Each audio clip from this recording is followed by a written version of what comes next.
Here's to the everyday breakthroughs, to the scientists and innovators who discover them, the curious and courageous who won't give up and never let go. At CAS, we celebrate their journey, providing hindsight to build upon what others have done, delivering insight to accelerate progress, revealing unseen connections and foresight that lead to a better future.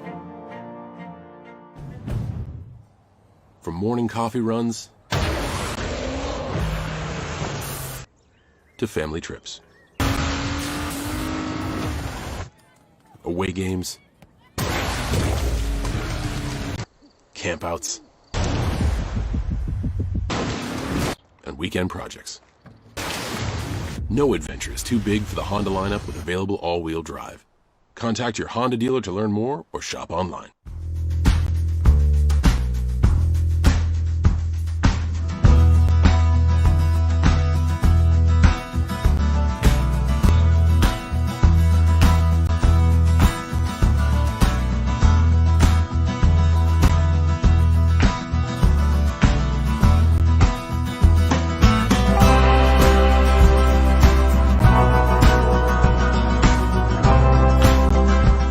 We're for people, the pioneers, the underdogs, the players, and the slow and steadies. We're for people, for who they are and who they could become. Yes, we're a bank, and some say our business is all about money, but that's an old idea. Because look past the money, and you'll see real human lives. We see it, because we're for people. Huntington, welcome. It feels so good to be cared for. Back up now, just a little more. The feeling someone's always there, just to show how much they care. The feeling you're not alone. Now she's a part of your home, with so much to protect each day. Caring goes a long, long way. Nationwide is on your side.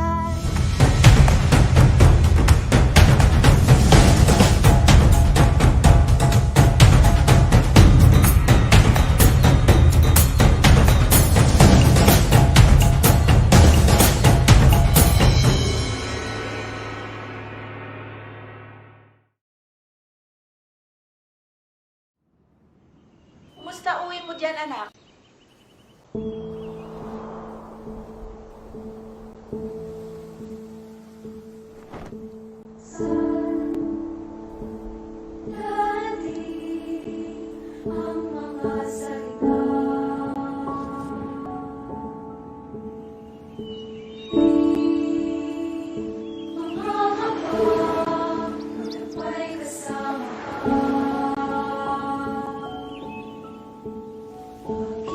Sinta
What I love about Vietnam, the country itself, is the people. They're pragmatic people. They do what they say. They're very honest, they're very honorable people, and they're hardworking people, and they go for it. They don't want to fail. No one wants to fail, but they're ready to do something. And then if that doesn't work, they close it up, that shop, and try something new.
strategy today can lead your business to a reliable and affordable clean energy future. The expectations of investors, customers, and employees raise the stakes no matter your industry. How will you meet the challenge? Partnering with AEP is a great first step. Our geographic diversity brings unique opportunities to generate energy by capturing the wind and absorbing the sun's rays. Our reach is an advantage for all our customers. Between now and 2030, we're adding more than 16,600 megawatts of regulated wind and solar to our offerings. Companies across all industries are joining the electrification movement, and we're leading the way. By supporting our customers in replacing and upgrading their industrial and commercial equipment, we're empowering the transition to a sustainable, reliable, clean energy future. Our own fleet of cars and light-duty trucks will convert to electric options by 2030. Medium and heavy-duty vehicles will convert when EV and hybrid options become available. As a founding member of the Electric Highway Coalition, we're building a network of high-speed chargers to make cross-country travel in EVs seamless and hassle-free. Our partnership with ChargePoint brings the most comprehensive EV charging network, with solutions for every type of business and experts who can connect you with the right solution and guide you through all the logistics. If you're considering adding EV charging capabilities to your new or expanded facilities, we can help. We also provide analysis of distribution circuit capacity for your targeted sites to help you make informed decisions. No matter where you are in the site selection process, count on us to help. Together, we can achieve a reliable, affordable, and clean energy future. Connect with us today, 1-800-360-7483 or aeped.com. Mark is the best husband and father you could ask for. He's just a big kid. Best man at my wedding. Just gotta keep him off the dance floor.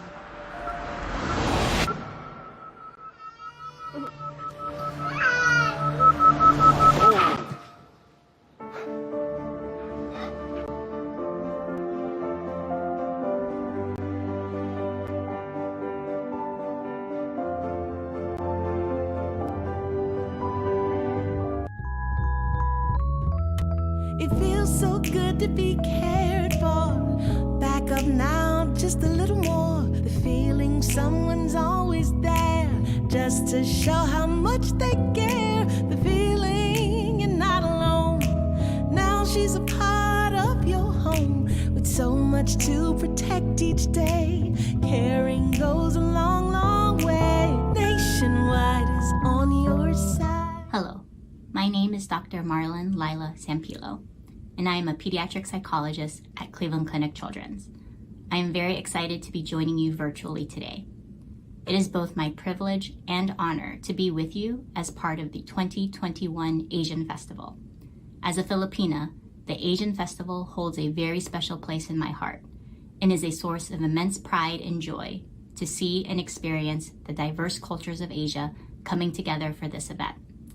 And I am so glad that we get to celebrate this year, because I know the past year has been a challenge for all of us. Over the last year, we faced a pandemic, which we know we are still battling, and we've seen an increase in anti-Asian racism. Both have caused significant harm to our community, and those are on top of all of the other daily stresses and hassles that we deal with. And for our children and adolescents, the impact has also been great. With the transition to virtual learning, not being able to see friends and family, missing out on the typical celebrations of major milestones like birthdays and graduations, and bullying and teasing that stem from anti-Asian rhetoric and sentiment. All of that can take a major toll on their mental health. So today, that's what I'm going to talk to you all about. I'll be talking about children's mental health and what parents, families, and caregivers can do to support children who may be struggling. So first, let's talk about children's mental health in general. We know that mental health problems are more common among children than you might think. In fact, 1 in 6 children between the ages of 2 and 8 years old have a mental, behavioral, or developmental disorder. And some of the most common problems seen in children are behavior problems, anxiety, or fears and worries that get in the way of children's ability to do the things they want to do, and depression, or feelings of sadness that can interfere with performing in school and interacting with other people.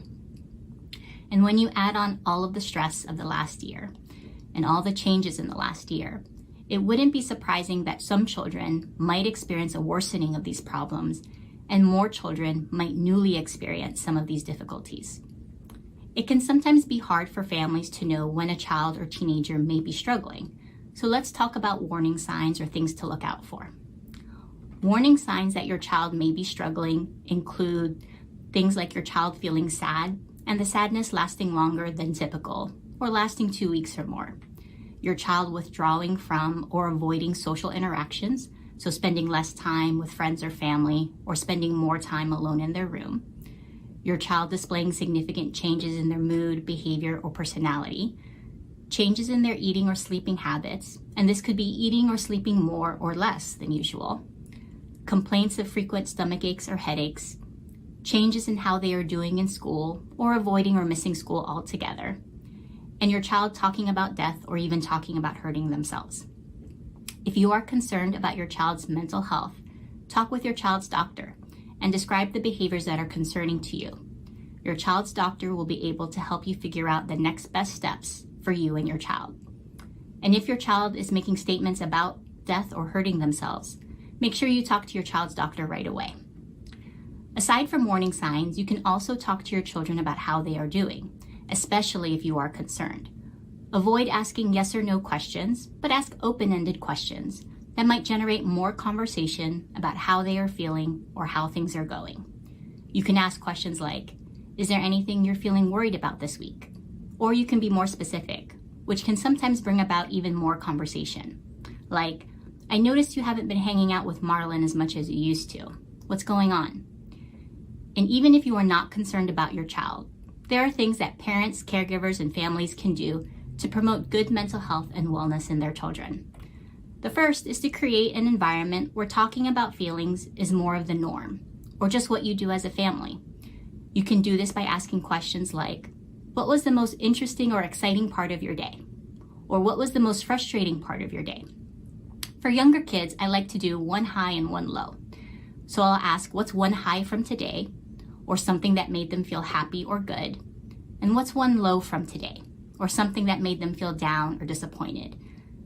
Both of these normalize talking about feelings, and they also normalize talking about some of the frustrations or disappointments children and teens might experience.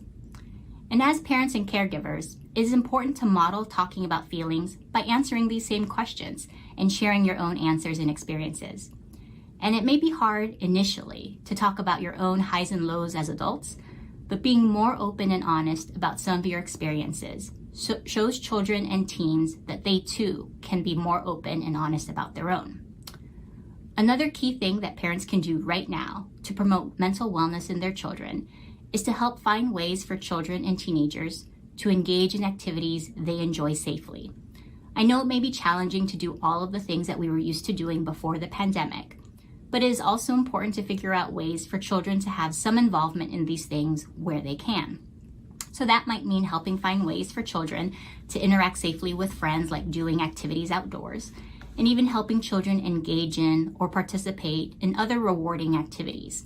We call this behavioral activation, and it keeps children from withdrawing or avoiding doing things when they feel bad.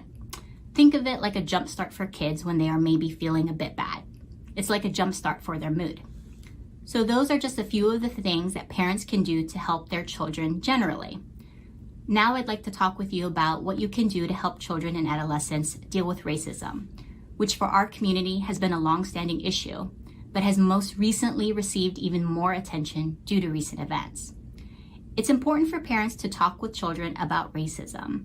And Williams James College in Massachusetts, they came out with a really good guide for parents of Asian and Asian American adolescents to have these discussions. I just want to spend some time talking about some of the main points and recommendations from this guide. First, you might be asking, why do we even have to talk about it? Well, simply put, because it's happening. There has been a significant rise in hate crimes and incidents against Asian Americans and Pacific Islanders since the beginning of the COVID-19 pandemic. And adolescents who receive fewer messages about race and ethnicity from their parents are most at risk for distress if they experience discrimination. So we need to talk about it. Conversations about race and ethnicity foster a stronger ethnic identity, and having a strong ethnic identity can protect teens from the negative impacts of racism and discrimination. And Asian parents are most skilled at teaching their children about the language, culture, traditions, and values of their native countries. I know that firsthand. Asian parents are proud, and conveying that sense of pride through discussions of cultural background and racial and ethnic identity can play a big role in helping children learn what it means to be an Asian person in America. So next up, you might be thinking, okay, I know why we have to have these conversations, but how do I have these conversations? First, let me say, I know they are not easy, but hopefully these next few tips will help.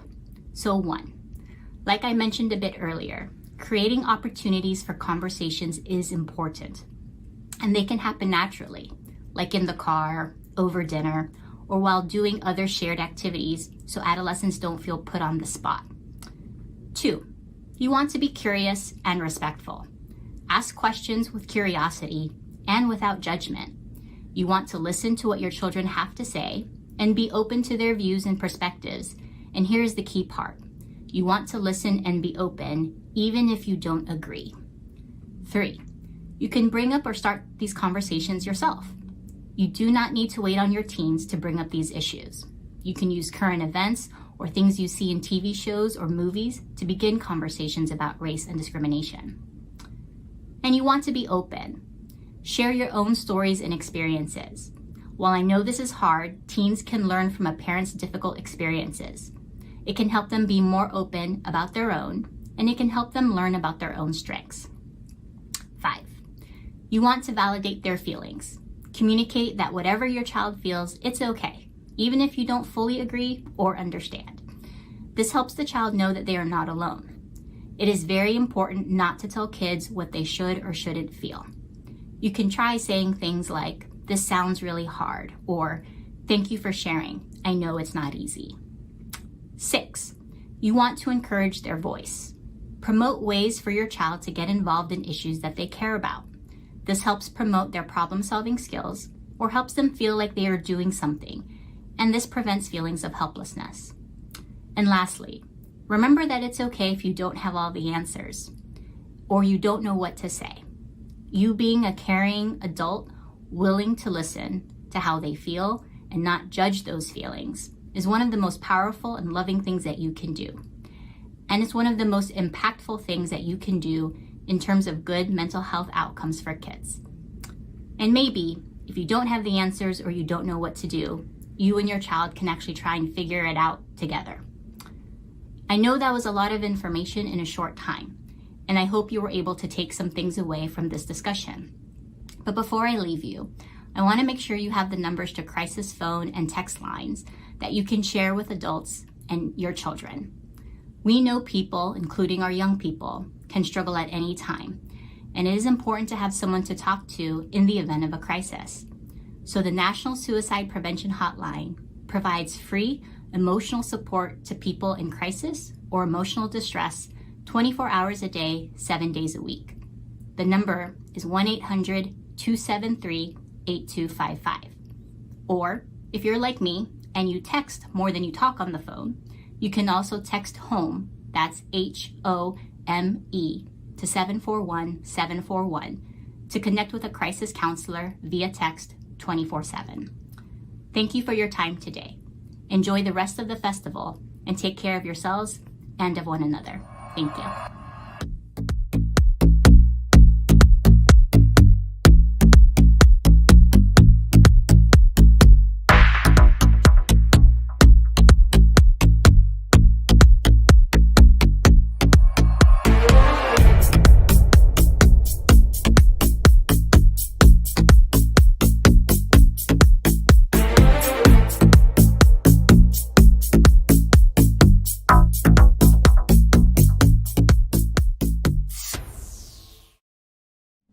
Hi, this is Stephen Ng. I'm on faculty at OSU and here to talk to you today about diabetes.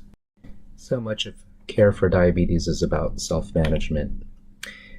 Here's my outline for the talk, some slides on background on diabetes mellitus, comments on blood sugar monitoring, counting carbohydrates, physical activity, and taking medications.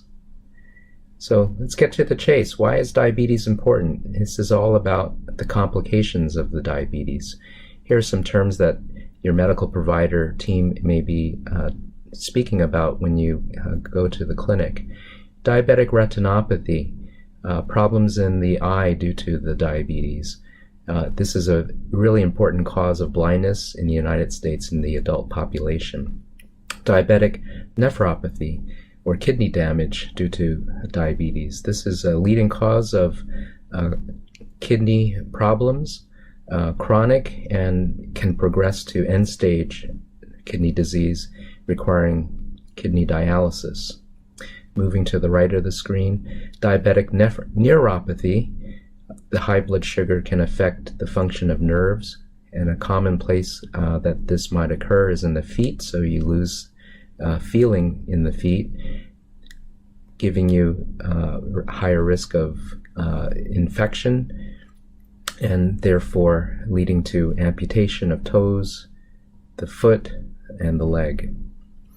Importantly, diabetes increases the risk for cardiovascular disease, death, as well as a whole host of problems due to the heart conditions associated with diabetes. Finally, increasing risk of stroke and its complications. Currently in the United States, more than 30 million people have diabetes. It's important to know that many, 1 in 4, are undiagnosed. This is a very expensive condition and leads to much loss of quality of life and mortality. 250,000 deaths per year in the United States related to diabetes.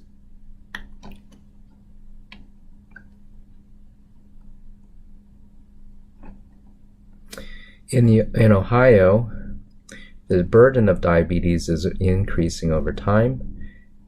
Columbus has more than 55% greater diabetes mortality compared to the overall U.S. population in 2015.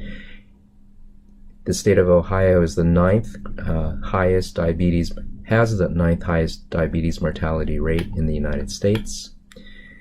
And there are many factors in our Franklin County that increase this risk, including physical inactivity, obesity, and the quality of the overall food environment is below national average. Here is a lay definition for diabetes mellitus. This is a condition that results from blood sugar that's higher than normal and for longer than normal.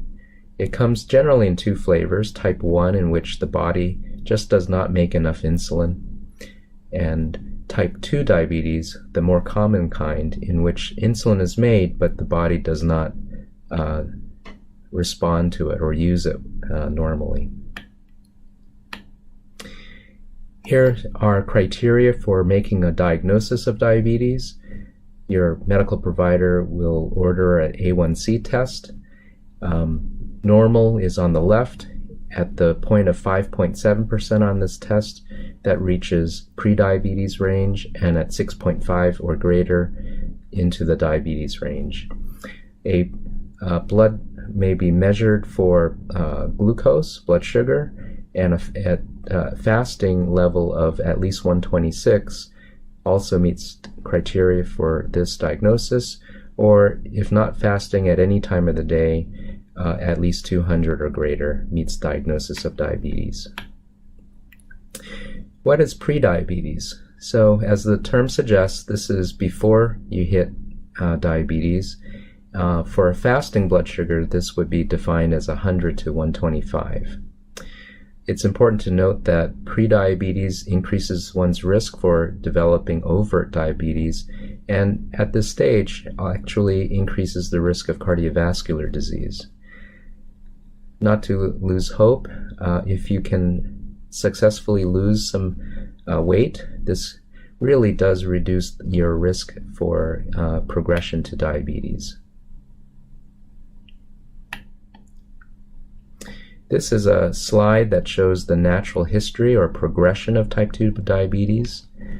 In the blue line is the glucose level as a person progresses from a normal situation to a pre-diabetes situation and then to type 2 diabetes.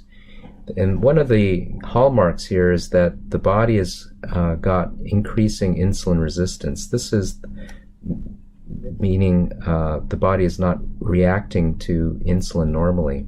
It's resistant to the action of insulin. Over time, the body is increasing its production of insulin to offset the increase of insulin resistance. And at first, this is able to, the body is able to maintain a normal blood sugar. But after a while, as the insulin resistance increases, the blood sugar starts to rise. And at some point, the pancreas, quote, poops out. The beta cell in the pancreas, this is the cell that makes the insulin, starts to become sluggish, and the insulin levels fall. And it's at this point that the blood sugars start to rise into the frankly diabetic range. Here's a list of risk factors for type 2 diabetes. Older age, greater body weight. I'll have some slides on BMI in a moment. Physical inactivity, high blood pressure, a low level of HDL cholesterol or a high level of triglycerides, a person who may have had what's called gestational diabetes or diabetes during pregnancy, already got vascular disease or polycystic ovarian syndrome, prediabetes, and non-white ethnicities. So there are factors that you cannot change and factors that you can change. You can't change your age, your family history, or race, but you can do something about inactivity, poor diet, and obesity, overweight situation. Here's the body mass index or BMI chart. On the left column is height, going from 5 feet 0 inches all the way down to 6 feet 4 inches in centimeters in this column. So take a look at where your height is and compare that to your weight in either pounds or kilograms, and where those two intersect would be your body mass index. Green is healthy, orange gets to overweight, and obese in red. You want to stay in the green area. Now this is BMI for a Caucasian population. Some thoughts about what is the situation for Asian populations.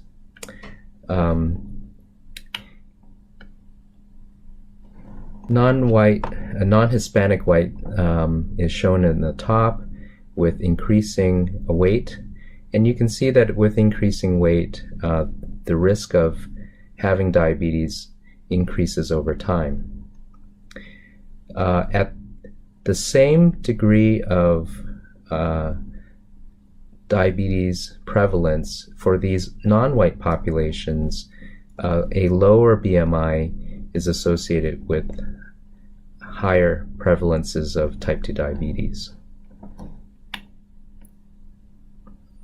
So you don't have to have this as high of a BMI compared to Caucasians if you are non-white to develop diabetes.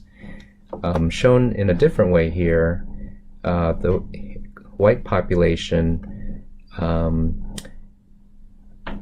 as that population increases in body mass index, the progression to developing diabetes increases. So here's BMI of 30 for the white population. If you draw a horizontal line for the African American population, the same amount of diabetes occurs in a BMI of 26, for a Chinese population 25, South Asian population 24. So that's led to this notion of screen at 23. And we know that in Asian American populations, more than half have diabetes, but they are undiagnosed.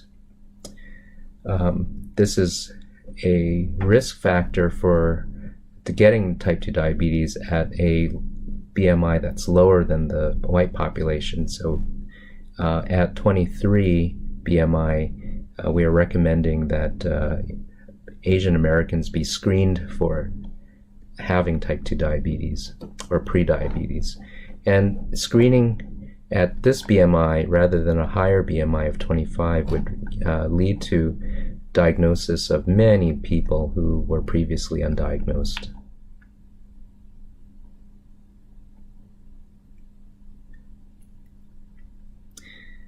Let's move to blood sugar. These come from carbohydrates that are in food, or your liver could actually synthesize sugar and put it into your circulation. Here's a picture of a person eating an apple that may contain carbohydrates. This is digested, and the carbohydrates turn into glucose, which can enter the bloodstream. And here, the sugar in the circulation needs to get into the cells of the body, and insulin is this key that allows this process to occur. So you need insulin in order to get blood sugar outside the cell into the cell.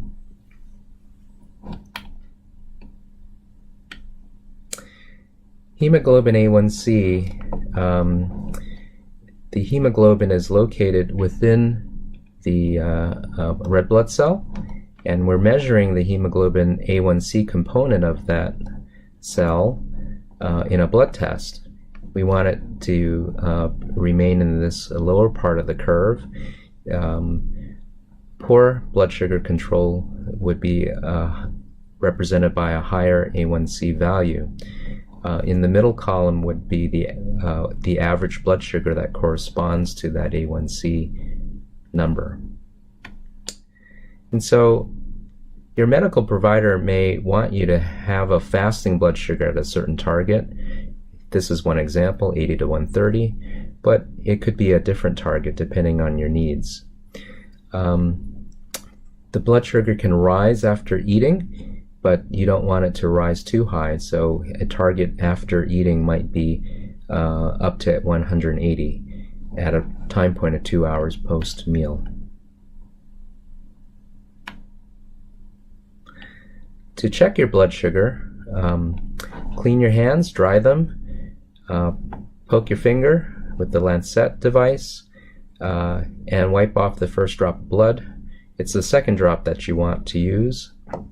And insert the blood into the test strip. It's important to make sure you keep your test strips at room temperature and dry so that they function correctly. And really important to make sure that you write down these numbers.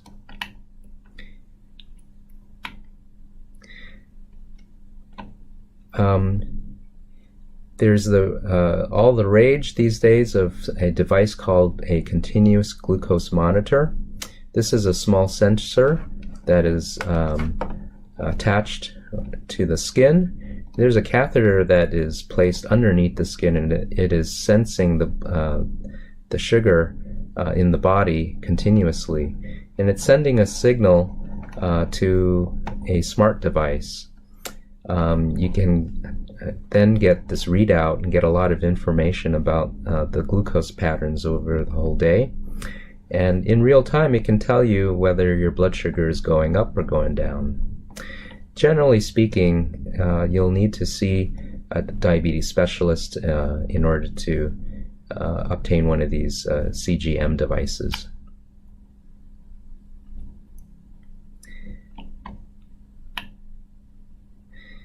I mentioned earlier it's really important to keep a log. Here's an example of a glucose log. Each row represents a different day of the week. And there are different important time points to bear in mind. You can measure your blood sugar before a meal or after the meal. Sometimes you can alternate the meal. So for example, one day you could check it before breakfast and 2 hours after breakfast. On another day, the same thing at lunch, and a third day at dinner. The bedtime reading is also an important time. So for monitoring goals on glucose monitoring, ask yourself, how often will I check my blood sugar? Where am I going to record that? How will I remind myself to check my blood sugar? At what numbers of blood sugar do I feel the best? And what does my provider recommend for these goals? Moving on to carb counting. A serving of carbs equals 15 grams of carbohydrate. Listed below here are various foods and the amount of the food that provides 15 grams of carbs. What about in some typical Asian diets? How do we count carbs here? I'm going to show a few examples. So again, 1 carb serving equals 15 grams of carbs. For rice, 15 carb portion, and it doesn't matter if it's long grain, short grain, sticky rice, that would be 1/3 of a cup of cooked rice. Now, if you place place rice in a typical rounded bowl, how much carbs does that equal? Well, the amount of rice would be more like 1.5 cups, and if you do a little bit of math, that puts us into the 70-gram carb range.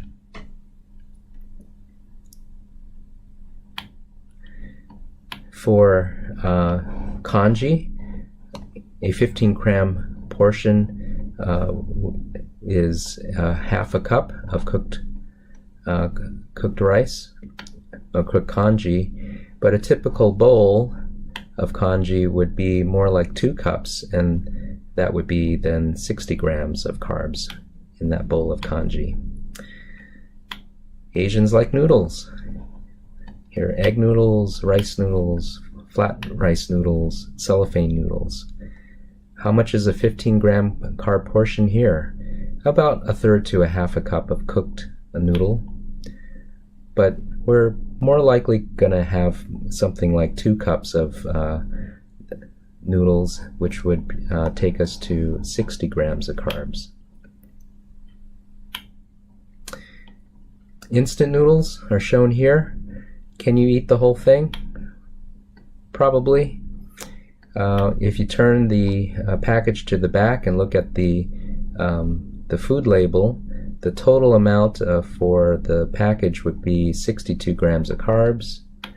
And so a 15-gram carb portion would be about 1/4 of that.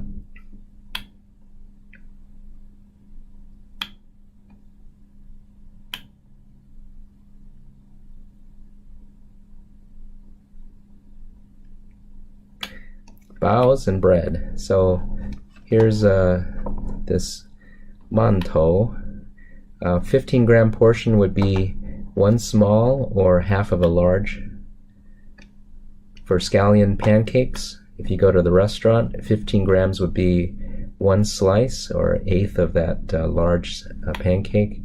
If you make it at home, look at this package serving. The entire pancake has 56 grams of carbs, and 1/4 of that pancake, 1 carb serving. Here's another example of a pancake that is got a lower amount of carbs in the pancake. Here, 21 grams. So it is important to read the food label. Wontons, dumplings, 5 wontons, 3 dumplings, or 1 egg roll would give 15 grams of carbs. But do we eat that amount? Probably more, maybe 10 wontons or 5 wontons with noodles, which would add up to about 60 grams of carbs. We might have a double portion of this amount of dumplings to give to 30 grams, or eat 2 egg rolls giving 30 grams of carbs.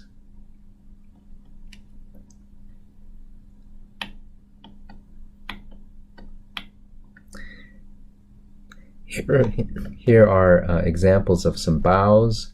So a third of a pineapple bun, bola bao, is going to give 15 grams. So the whole thing is more like 45 grams. Here's another type where it only takes a third of it to reach 1 carb serving. If the whole thing is eaten, it's 40 grams. Here's a egg custard dan tat. Half of it would give 15 grams and the whole thing 30 grams. Here are examples of apps that are downloadable, so that you can do even a more fine-tuned job at all these different types of foods to count carbs.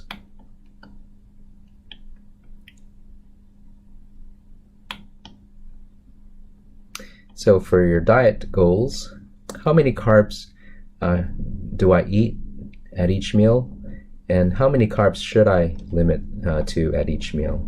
It's important to talk to your medical provider about these kinds of things, and perhaps see a nutritionist to fine-tune it for your individual situation.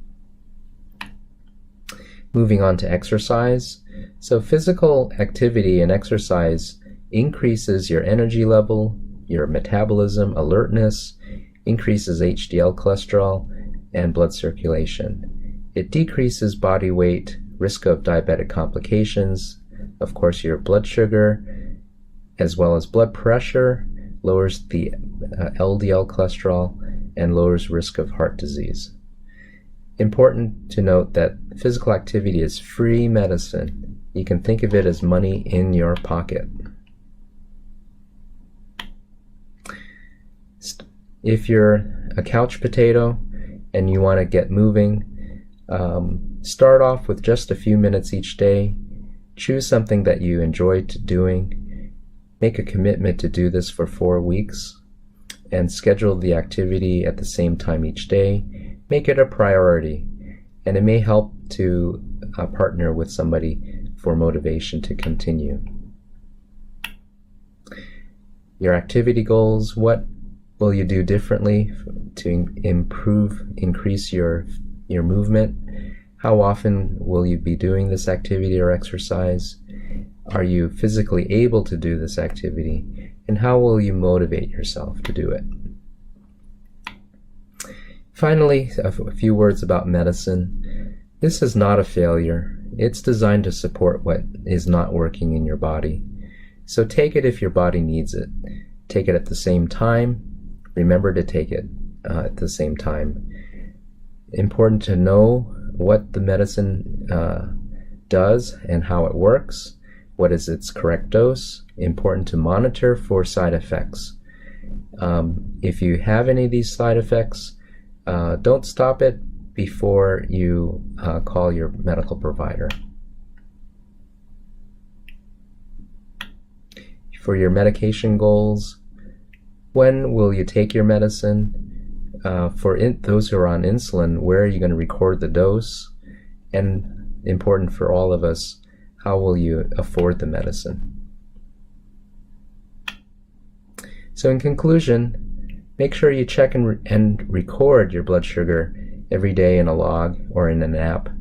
Commonly, this is done 2 to 4 times a day. Make sure you commit to moving more.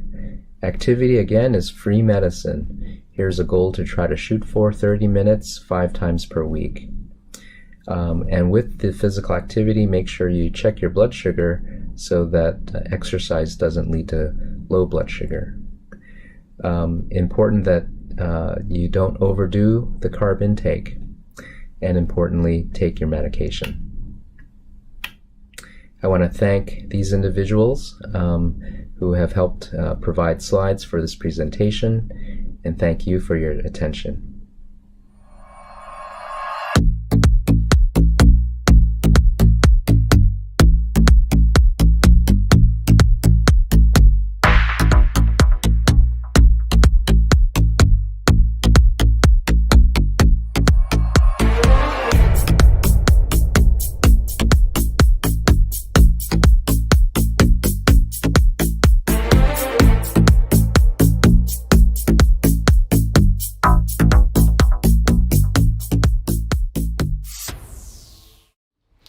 Hello, my name is Dr. Greg Lamb, and I am a cardiologist with Ohio Health Heart and Vascular Physicians. I'm also an adjunct assistant professor of medicine with the Ohio State University Wexner College of Medicine and the Ohio University Heritage College of Medicine. And just by way of disclosures too, I am on the Speakers Bureau for Eli Lilly and Boehringer Ingelheim. In addition to my clinical interests, I also have a huge interest in healthcare disparities, particularly for Asian American Pacific Islanders, AAPIs. I was a former commissioner on the Ohio Commission for Minority Health. I'm also the vice president for the Ohio Asian American Health Coalition. I'm one of the members of the nascent Ohio Institute for Communities of Color, and also I serve on the National Diabetes Coalition for the National Coalition of Asian Pacific Islanders Physicians. And so healthcare disparities is a big interest of mine, and that's hopefully something I could talk about with you today.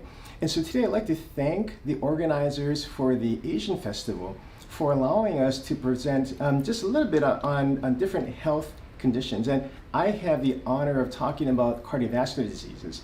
And so what I thought I'd do today is to have two parts. So number one, talk about coronary artery disease, which is one of the most common cardiovascular problems in the United States, and particularly for Asian American Pacific Islanders.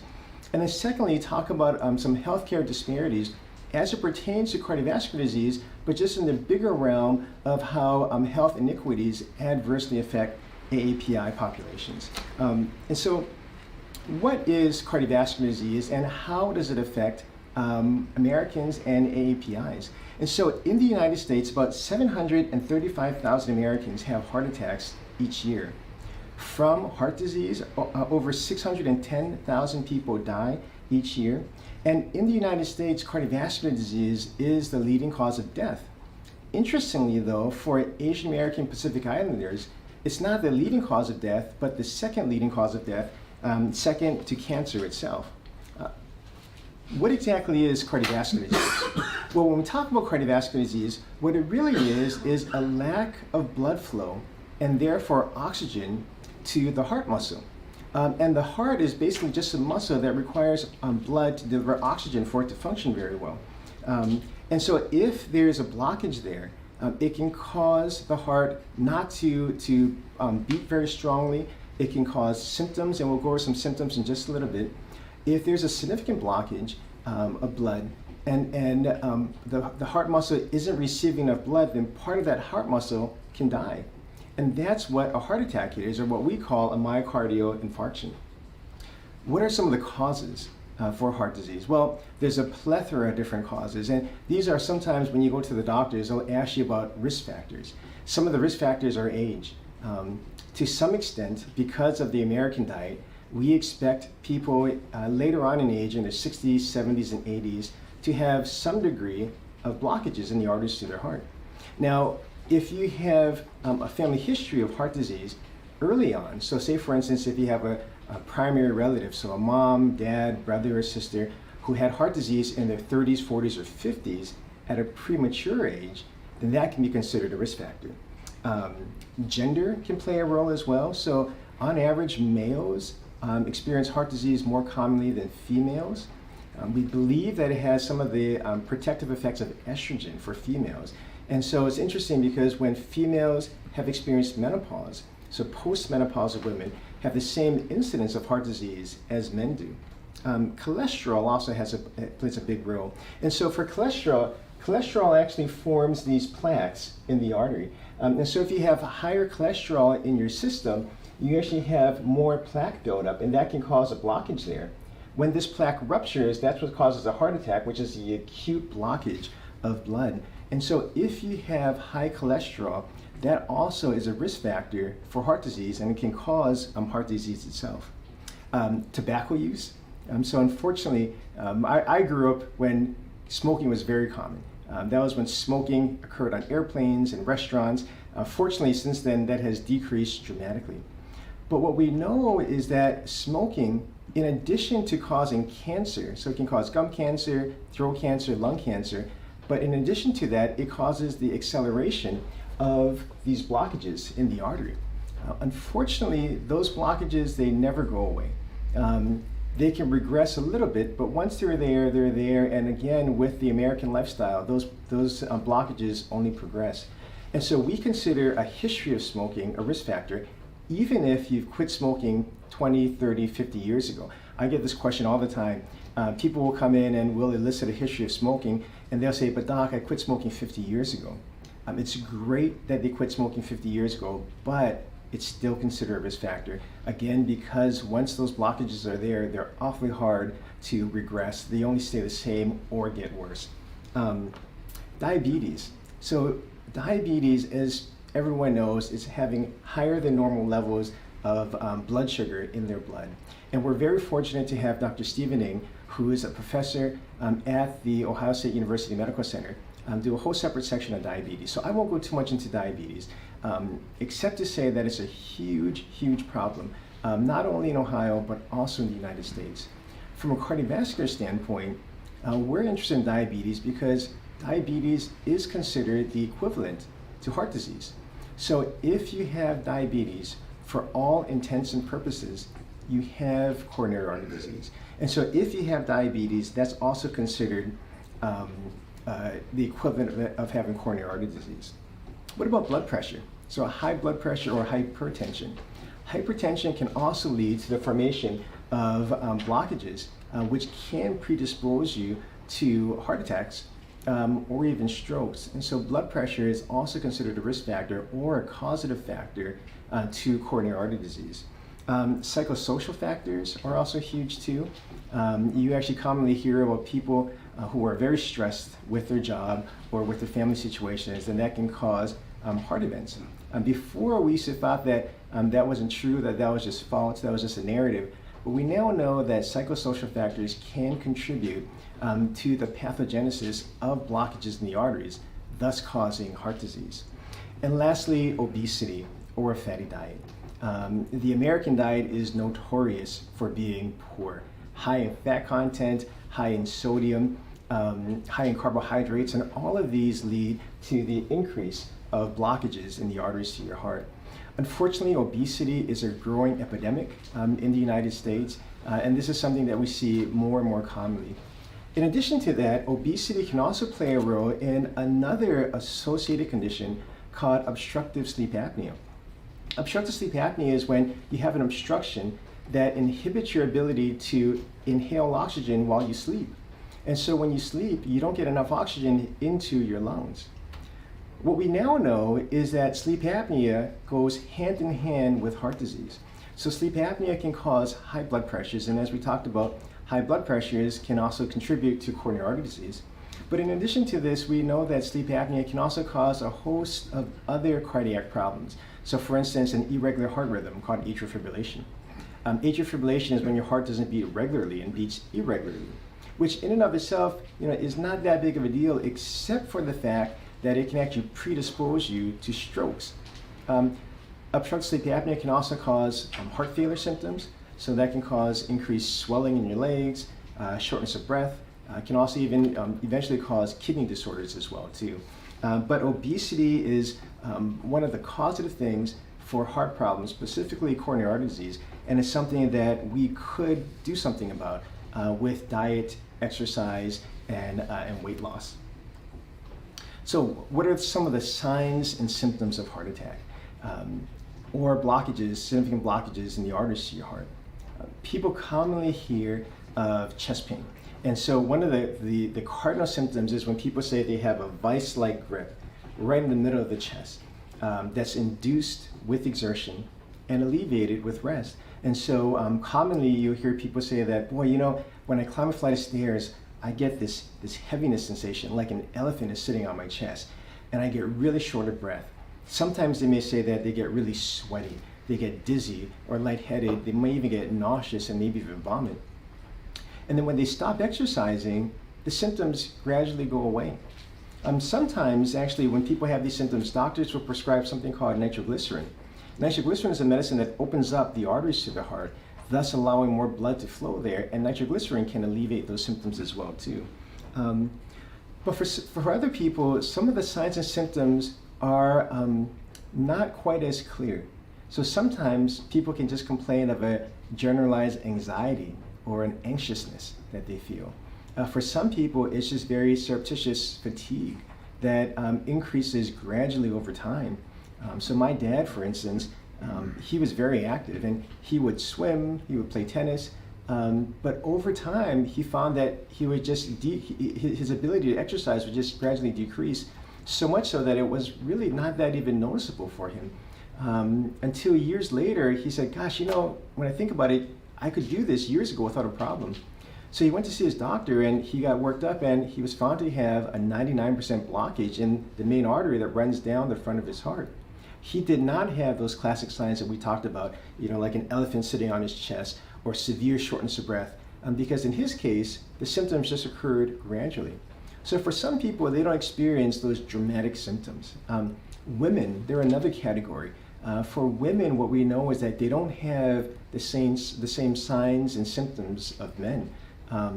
So what we say is that anytime a woman presents with any symptoms at all, anywhere in their torso, so one of the common sayings that you hear is from nipple to navel, if they have any symptoms at all, that could be heart disease. And that should warrant a workup. And we'll talk about the workup in just a little bit. The other thing that I actually want to say about evaluating heart disease in women is what we do know is that a lot of times women present later or their workup is deferred. And that's for a number of reasons. Part of it is from the medical professionals. For a long time, medical professionals probably did not recognize the severity of heart disease in women, and therefore didn't pursue appropriate testing. But we also know too that women are the primary caregivers in their households. They are taking care of the children, they're taking care of the grandparents or their parents. They're even a lot of times taking care of the husbands. It's actually kind of funny, you know, there is a statistic that for married couples, if someone's married, men live longer. But that same is not true for women. So women don't derive any further longevity because they're married, and it's probably because they're taking care of their husband, and the husband maybe not necessarily be looking out for the health of his wife. But because women are so busy taking care of the household, taking care of the kids, taking care of the grandparents, taking care of the husbands, that a lot of times they forsake their own health. And so they may disregard some of the symptoms that they have, or they may be having symptoms, but they're so busy that they don't have time to actually go to the doctors. A lot of women now are working and taking care of the household. And so for them to juggle all this in addition to their own health is difficult. And a lot of times they forsake their own health. And so one of the things that we've realized over the past decade or so is that we need to be more cognizant for the less specific symptoms for women, and the fact that historically women have had deferred workup for heart disease. So one of the things that we talked about is, well, then after you have these symptoms, how do you work it up? And some of these things a lot of people have probably heard about. So a lot of times doctors will start off with just an EKG. An EKG is those 12 leads that they hook up to your chest, and that just takes a snapshot of the electrical activity of your heart for the brief time that they're looking at it. And most times the EKG is just for 10 seconds that they're looking at the electrical activity of your heart. From that though, we can actually glean more information. So we could tell, for instance, if parts of your heart may not be getting enough blood, or if in the setting of an acute heart attack, and an acute myocardial infarction as we call it, if there's acute damage or necrosis to your heart. So that's one thing that can take place commonly in the doctor's office, and a lot of times in the primary care doctor's offices. When the suspicion for heart disease is more, then we can obtain other tests that more specifically evaluates the heart and whether or not there's blockages there. So one thing is an echocardiogram.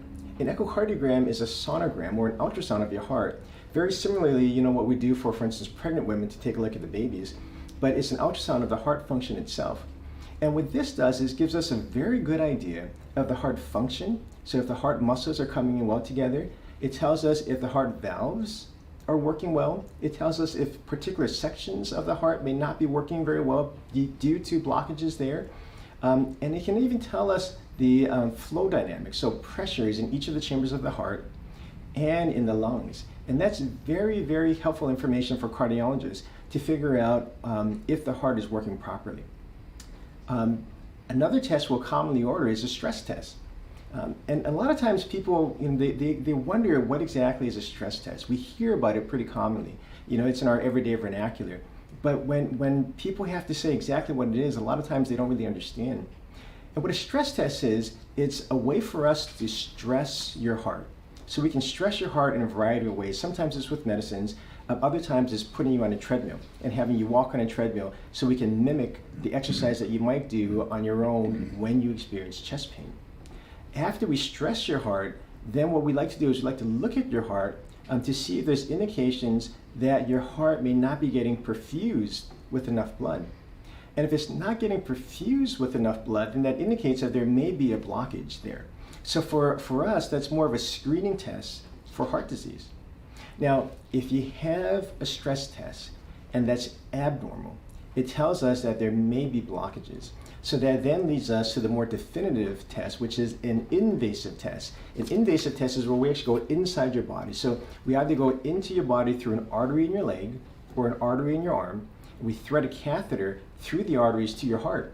And then we squirt dye in the arteries to your heart and take x-ray pictures to tell us if there may be some blockages there. That for us is the best way for us to determine if there's blockages. It's considered the gold standard. And during a heart cath, while we're doing it, if we do see blockages, and those blockages are amenable to intervention, then right there and then we can perhaps open up those arteries with using balloons, and the balloons will crush open the plaque to the side of the wall of the vessel. And then we can actually deploy these stents, and these stents will help keep the artery open, will help keep the plaque formation from recurring. Sometimes though, if there's a lot of blockages, or the blockages are in positions that are actually very difficult to put stents in. So say for instance, it's in a position where there's multiple arteries that are there. Sometimes we actually can't utilize the balloons and the stents of a heart catheterization. And what we have to do is open heart surgery. And that's the coronary artery bypass surgery, or commonly we'll just abbreviate it as a CABG, C-A-B-G, coronary artery bypass surgery. And that's when we, crack open your heart, harvest a vein graft from your leg, and use that to bypass the blockage. Usually those types of interventions are a little more durable. It's a lot more invasive, but it's a little more durable. And in certain populations, so for instance, people who have diabetes with multiple blockages in the arteries of your heart, they tend to do better with bypass. The thing with bypass though is that it is a very arduous surgery.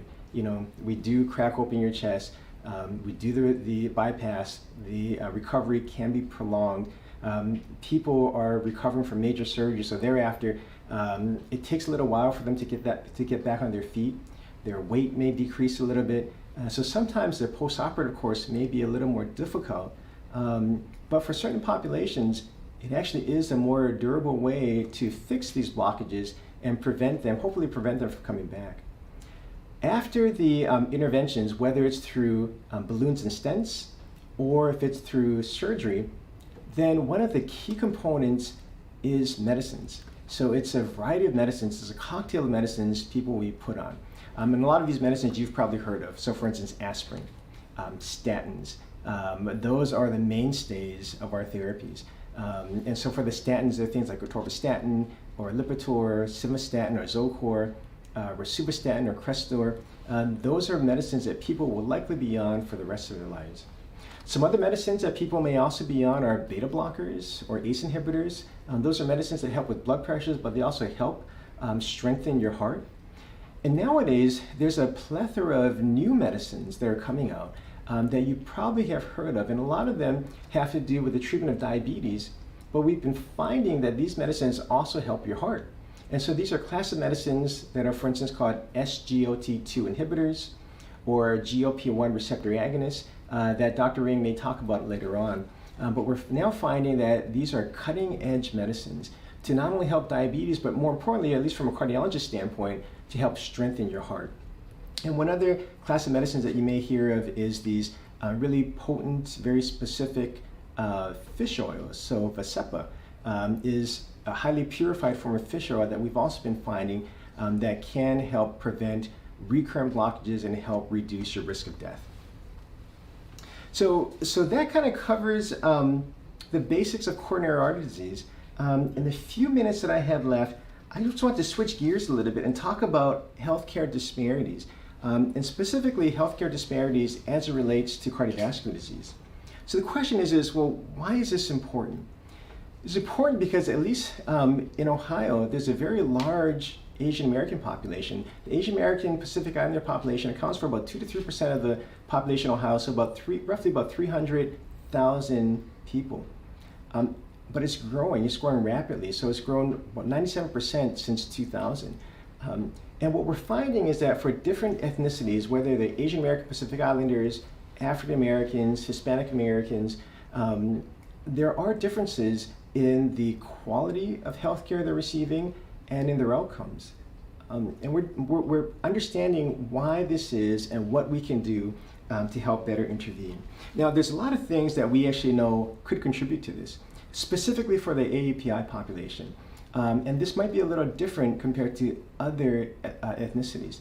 So with the AAPI population, it's a hugely disparate group. So over 60 different ethnicities speaking over 100 different languages. And we know that this can cause a bunch of problems. So for instance, different language barriers. So when people go to their doctors, they might not have English as a primary language, and it might be a different language that someone in the clinic isn't familiar with, whether it's Bhutanese or Nepalese, or even Chinese or Japanese or Korean. But along with that, there's a host of different cultural considerations. And the cultural considerations might not just be something simple as, well, these people are kind of suspicious of Western medicine, but maybe little nuances between each of the different ethnicities that we as providers have to be aware of so we can address this to better relate to our patients, to better elicit problems, and to better explain treatments to them. And then there's different other things like immigration status that sometimes can actually hinder people from seeking care or getting care or receiving follow-up care. One thing, though, that is something that we know is that, at least with cardiovascular diseases, there's a slight difference. So one thing that I mentioned was that in the United States, cardiovascular disease is a leading cause of death. But that's not true for Asian Americans. For Asian Americans, it's the second leading cause of death. So some people might say, well, in that case, perhaps cardiovascular disease isn't quite that big of a deal. But when we look a little more closely into the different ethnic subgroups, we find that that statement might not necessarily be true. So for instance, even though heart disease in aggregate is lower for Asian American Pacific Islanders compared to white Americans, if you take it to look at the specific subgroups, Asian, Indian, and men, so this is Southeast Asian, Indian men and women, Filipino men and Japanese men actually have higher rates of cardiovascular disease. So what we know is that it's not all the same for all the Asian American Pacific Islanders. When we take a look at risk groups, we actually find the same thing as well too.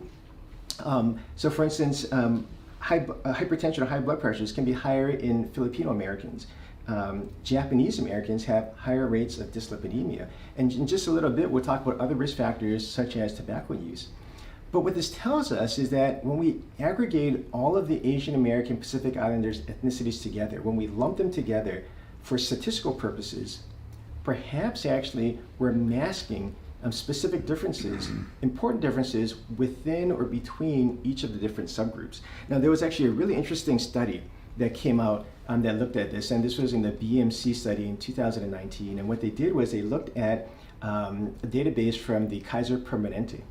And what they found was that when you take a look at the specific ethnic subgroups, so for instance, if they're Filipino Americans, Chinese Americans, Japanese, South Indian Americans, when you take a look at that and you compare it to just what the aggregated averages were, there were a lot of variances. So for instance, with hypertension, it could vary. The variance was as much as 16%. If you took like diabetes, the rates of diabetes could vary up to 22% compared to the different ethnicities. And when you take a look at obesity, another one of the risk factors that we talked about, that could vary from up to 40 to 45%.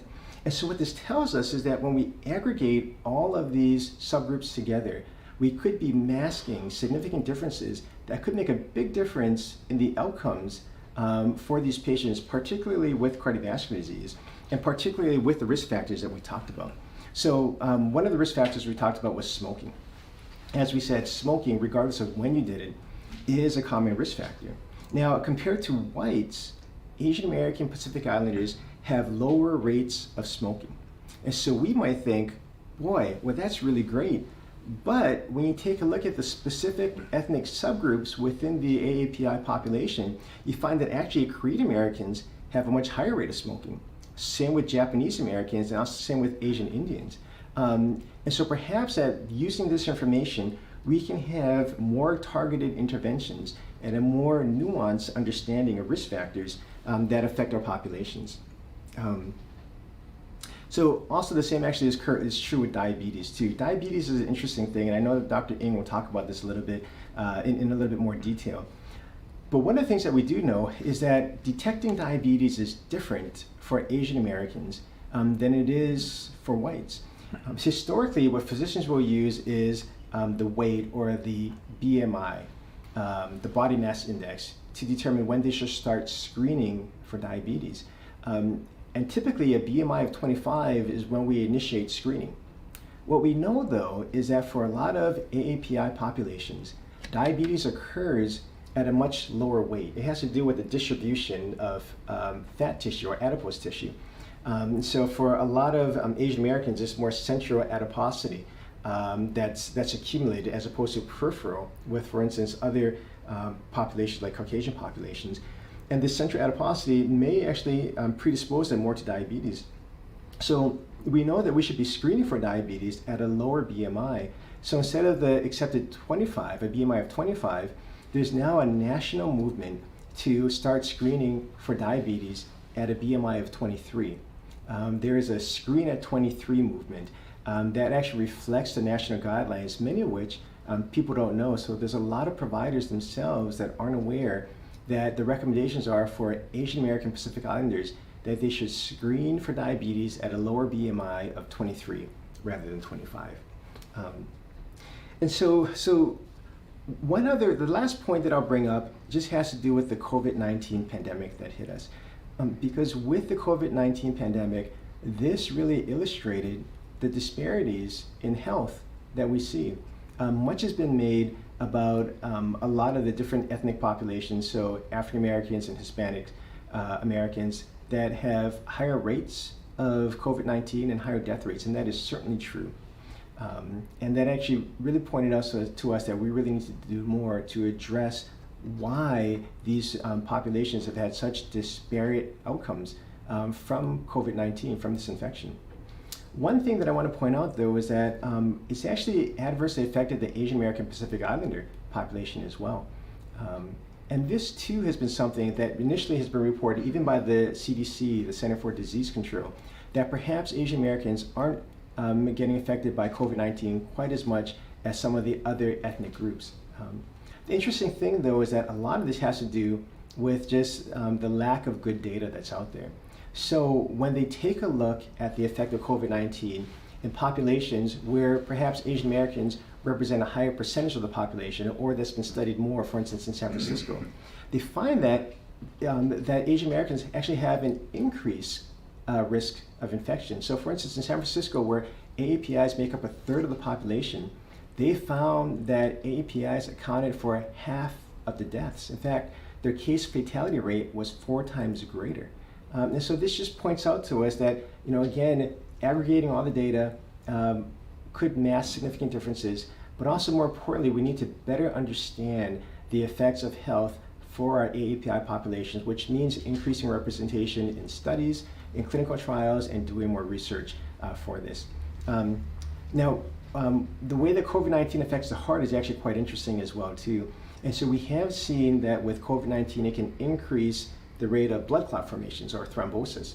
The blood clots can actually form in the heart arteries, so mimicking a heart attack, or also in the lungs, causing a pulmonary embolism, which also could be fatal. And so that's one of the dreaded adverse effects that we've seen from COVID-19. Some of the other things that we've seen is that COVID-19 can cause an inflammation of the heart muscle itself, something called myocarditis, which can cause chest pain, shortness of breath, fatigue. And we've also seen that COVID-19 can cause dysrhythmias, or an irregular beating of the heart, atrial fibrillation, for example. And atrial fibrillation, which, as we mentioned earlier, can predispose you to having strokes, or the formation of blood clots that actually blocks the flow of blood to your periphery. So, for instance, your fingers, your toes, your gut, and that can be really, really dangerous. So I know this is sort of a whirlwind of topics for heart disease, but just in conclusion, so number one, we talked about cardiovascular disease and heart disease, and specifically, what is heart disease, what is a heart attack? We talked about the signs and symptoms, what can cause it, the tests, as well as the different treatments for that. And then we shifted gears a little bit and we talked about healthcare disparities, and also how it relates, healthcare disparities, and how it relates to heart disease for Asian American Pacific Islanders. There's a lot more work that needs to be done. This is just the beginning of our journey, but hopefully this will stimulate more thought and perhaps some people to take action for this. So with that, I want to conclude. I want to again thank the organizers for the Asian Festival for putting together this wonderful program. I know that they had to change gears a little bit because of COVID-19, but I think that what they're doing virtually is really innovative. But hopefully next year we can see everyone in person for the Asian Festival in May of 2022. And my name is Dr. Greg Lamb. I'm a cardiologist with Ohio Health, and I wish you all good health. Thank you.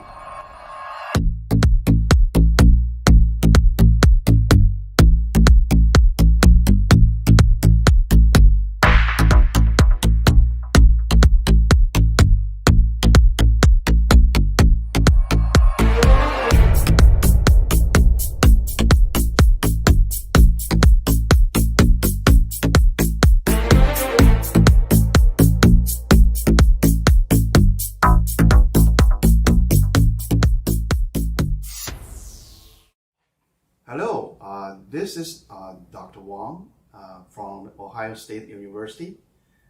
I'm the clinic professor at Ohio State University and a licensed acupuncturist in the state of Ohio. And I received my MD and PhD in China, and where I received the formal medical education and the rigorous training in both traditional Chinese medicine and Western medicine. I'm nationally certified in acupuncture and Chinese herbology, and then licensed in acupuncture and in Ohio. I have over 36 years of clinic experience, including 10 years working as a physician in China. I was invited to teach at a school in Santa Fe, New Mexico in 1995. Between 1995 to 2000, I was a professor and academic dean at the school over there. And the year 2001, I was invited to Columbus to design and establish an acupuncture program. So I was the dean of Oriental Medicine at the American Institute of Alternative Medicine. And in year 2005, I was invited to join the Ohio State University Center for Integrative Medicine. Since then, I've been practicing and teaching in Ohio State. And in the meantime, I also work at my private clinic, Advanced Acupuncture Center. What is acupuncture? Acupuncture is one of the main components of Chinese medicine. acupuncture has been used in clinic for at least 3,000 years. Acupuncture consists of the gentle insertion of a hair-fine needle into the skin at the specific points to promote health and combat diseases. And clinically, acupuncture includes body acupuncture, auricular acupuncture, scalp acupuncture, electric acupuncture, etc. And clinically also, we pick up each different acupuncture to treat each individual condition. Body acupuncture is the main one, and usually when you use body acupuncture combines with auricular acupuncture or scalp acupuncture, electric acupuncture together. So during the acupuncture treatment, acupuncture also is often used with other treatment modalities. These modalities include moxibustion, electric stimulation, cupping, TDP lamp, laser stimulation, and more. And moxibustion here is a heat therapy. Just burn a special herb to warm up the acupuncture points and the meridians. And electric stimulation is to use the electric acupuncture machine to stimulate the acupuncture points. And TDP lamp is a far infrared lamp. It's a kind of like a heat lamp, but also it is a therapeutic lamp because there's a special plate inside. That plate can generate a special wave to promote healing. Gua Sha is a scraping therapy. So scrap the acupuncture meridians points to promote healing. So these are the other treatment modalities, usually also used with in conjunction with the acupuncture treatment. So clinically, what kind of tools or methods do we use for acupuncture treatments? And in general, and we use needles. Of course, needles is number one. And also we use moxibustion, electric stimulation, acupressure, cupping, and the vicarious seeds pressure, laser stimulation, magnetic stimulation, and Chinese herbal medicine point application, and point injection, and more. So let me show you. Okay, so next we'll show you the tools. So the first one is acupuncture needles. So these needles are called filiform needles. So these needles are most commonly used for acupuncture treatment. There are different sizes and different gauges. It depends on where the needles go. So like this, this is the 1-inch filiform needle. It's a 36 gauge needle. This is 1.5-inch needle. In addition to the filiform needle, and also we may use some other special needles, like a 3-edged needle, an intradermal needle, and cutaneous needle. This is moxibustion. So moxibustion, when you use the mox stick, or mox cone, or mox granule, to warm up the acupuncture points or meridians. So let me show you here. This is a mox stick, and this is the mox sticker. Just stick this on the skin and just burn it directly. This is called mox granule. So this one just connected to the handle of the needle. So burn this, they can warm up the needle so the heat can go to the skin through the needle.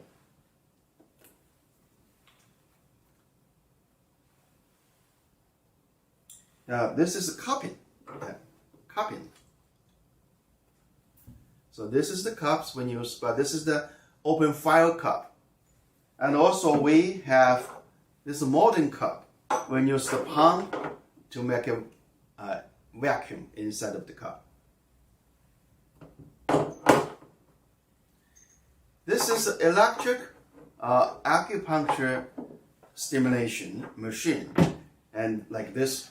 Yeah, so the machine connects to the handle of the needles, and the machine has different wave patterns and different frequency setting. It depends on the treatment purpose. These are the Vicarious seeds. So we apply these seeds to the ear points. So like this. Yeah.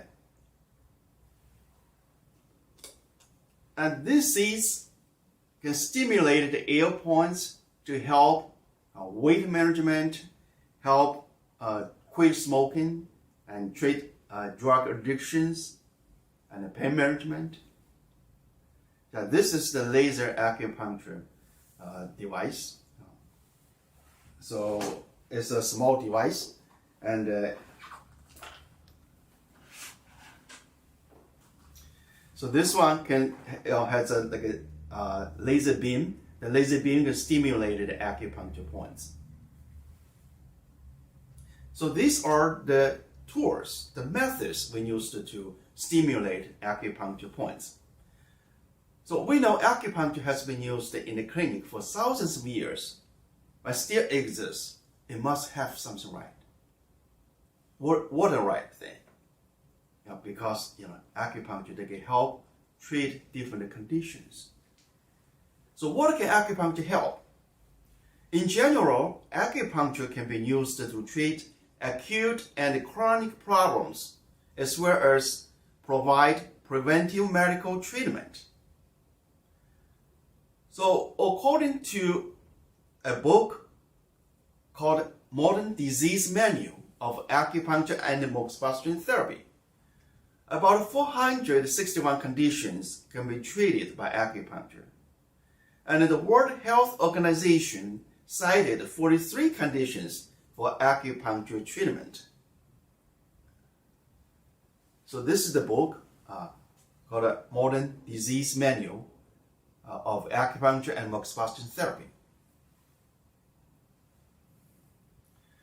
So clinically, and so the following conditions, following symptoms are frequently treated with acupuncture, like a headache, migraine, neck pain, stiffness, shoulder pain, arm pain, tennis elbow, carpal tunnel syndrome, and back pain, hip pain, sciatica, fibromyalgia, TMJ, and digestive system problems like nausea, vomiting, IBS, menstrual problems like a PMS, irregular menstrual cycle, and fertility concerns, allergies, respiratory health, and also often used to treat side effects of chemotherapy, radiotherapy, such as nausea, fatigue, dry mouth, and neuropathy. And the clinic also often used to treat Bell's palsy and stroke rehab.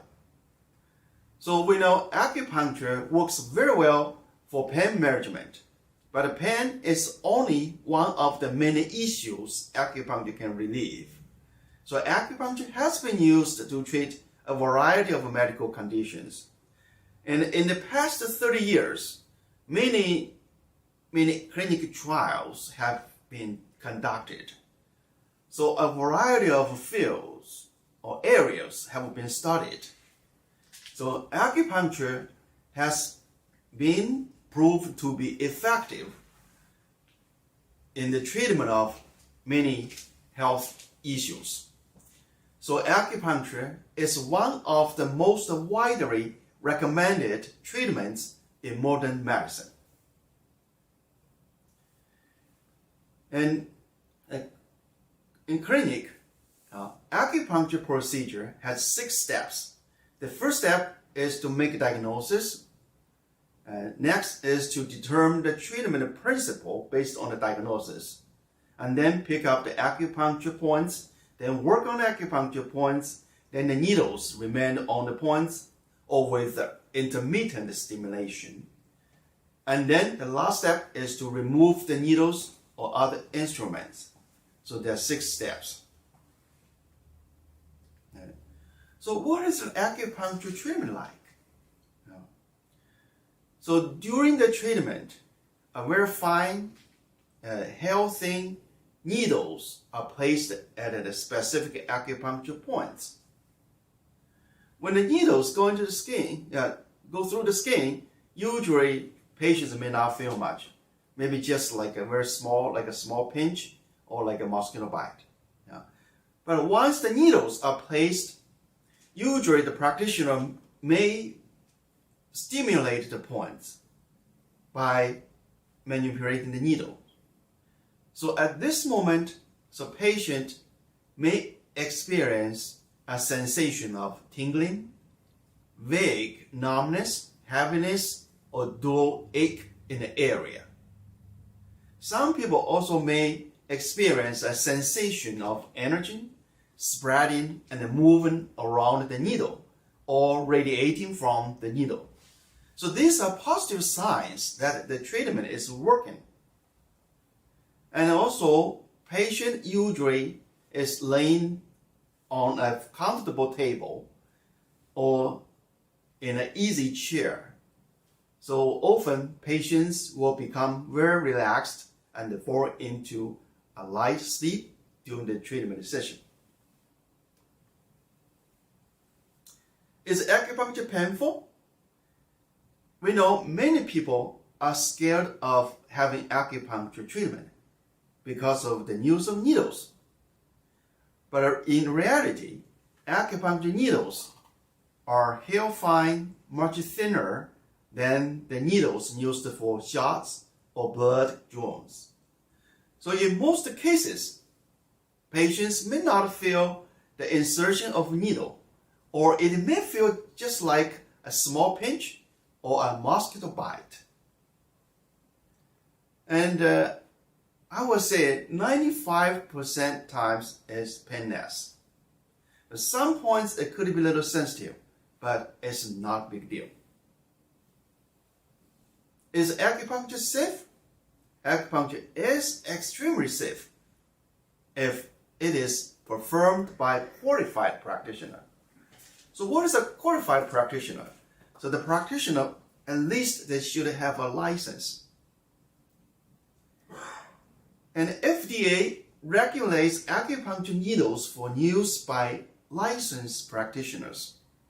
And the needles also manufactured, labeled according to certain standards. And all the needles are disposable, sterile, non-toxic, single use. The needle inside is also swabbed with alcohol before insertion. And we know acupuncture has been used for thousands of years, so it has been used to treat billions of people. We haven't seen, many severe adverse events. So acupuncture is very safe, extremely safe. So how to find a qualified practitioner? Then first of all, the practitioner must be licensed by the state. And also, you can ask the practitioner's educational background. So where they are trained, how long is the program, how many number of years they have practiced, how many patients they have seen each week. Usually, the longer the practitioner practice, the more experience they may have. The more patients they see each week, the more experience they have. And if you want to learn more about acupuncture, and please visit my website, wangacupuncture.com, WANG acupuncture.com. Thanks for watching.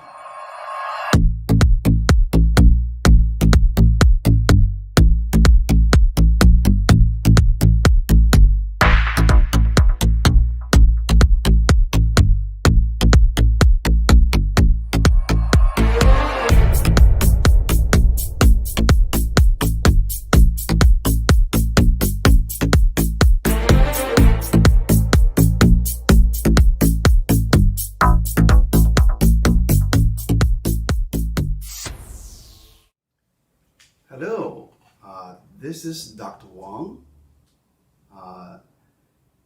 I'm a licensed acupuncturist in Ohio and clinic assistant professor at Ohio State University. Today, I'm going to introduce Chinese herbal medicine. So what is the Chinese herbal medicine? Chinese herbal medicine is also one of the main components of Chinese medicine. Chinese medicine is a system of medicine based on long history of empirical observation and on centuries of clinical trial and error. And Chinese herbal medicine consists of the use of different types of natural herbs, which are made from raw roots, barks, flowers, seeds, leaves, branches, etc. There are over thousands of herbs, but only about 300 to 400 herbs are most commonly used in clinic. So what are the Chinese herbs? Are the herbs that grow in China called Chinese herbs? No. Chinese herbs refer to the herbs that are used based on Chinese medicine theories are called Chinese herbs, regardless of where they grow. For instance, like American ginseng. American ginseng grows in the North America, but it is a Chinese herbal medicine because in Chinese medicine, it is used based on the Chinese medicine theory. Yeah, these are the herbs, flowers, seed fruits. And this is usually is a typical Chinese herbal medicine pharmacy. This is the traditional Chinese herbal pharmacy. So people who work there dispense herbs. So what are the features of the Chinese herbs? Chinese herbs must be processed. Even though some are directly used, but most of herbs, almost all herbs, must be processed. So after being processed, so the non-medical parts removed, the dirt removed, the toxin removed. So this is why all the herbs must be processed. And also all the herbs must be used by formula according to the Chinese medicine theory. And in Chinese medicine, each single herb has its properties, chenotropism, functions, indications, dosage, and contraindications. So if you want to do herbs well, you must learn the properties, the chenotropism, functions, indications, dosage, contraindications of each single herb. Otherwise, you cannot pick up the right herbs, make a correct formula. And the key feature to the herbs is the synergetic function of the particular combination. So this is very important. Each formula, they have multiple herbs mixed together. So when herbs mix together, they can interact. They will generate a new function. They call it synergetic function. So this is the key feature of the herbs, Chinese herbs. So the function of the formula is a synergetic function. It's not the function, the combination function of each single herb. So that's important. We know some herbs are toxin. When they're used in the formula, mixed with others, the toxin can be removed. The side effects can be reduced. And also herbs have compatibility and incompatibility. So some herbs they can get along well, some herbs may not get along. So these are the basic features of Chinese herbs. Now Chinese herbs have three types. The first type is loose herbs. So loose herbs means the herbs are in their natural state. The herbs are in their nature state. Flowers are flowers, fluids are fluids. Seeds are seeds, so they are in their natural state. The loose herbs are used to make customized formulas. So these formulas are used to treat an individual condition. But the loose herbal formulas needed to be brewed into a tea. So you need to cook these herbs to make a tea and drink the tea. So these are the loose herbs, the first type. The second type is granulated herbs. Second type is granulated herbs. We know with the development of technology, and all the herbs can be extracted.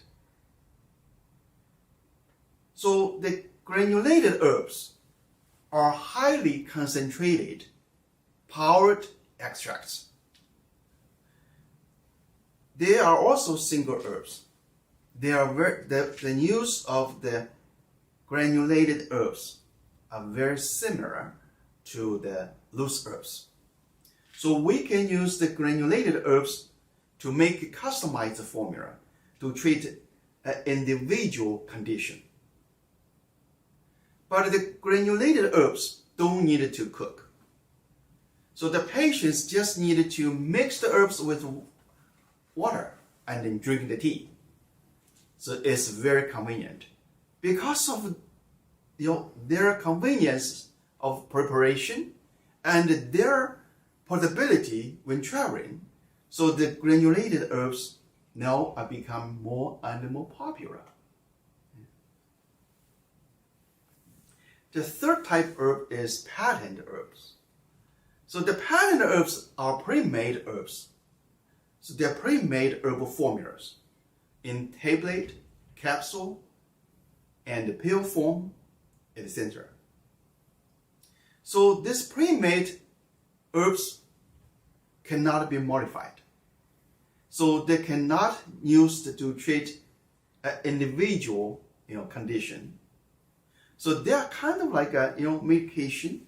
You cannot modify it and then use it to treat all the patients with the condition. You cannot make any individual formula, any tailored treatment to an individual patient. But it is very convenient to take. So because of this, so the patent herbs also are pretty popular. So these are the three types of herbs we use in the clinic. But currently, the granulated herbs and the patent herbs are more popular than the loose herbs. So what are the steps of use the Chinese herbs in clinic? In general, there are three steps. The first step is to make Chinese medicine diagnosis. And the second step, prescribe a Chinese herbal formula. The third step is to dispense the herbal formula. So the first step is very important. We need to make a diagnosis. So usually we encourage patients to make an herbal consultation.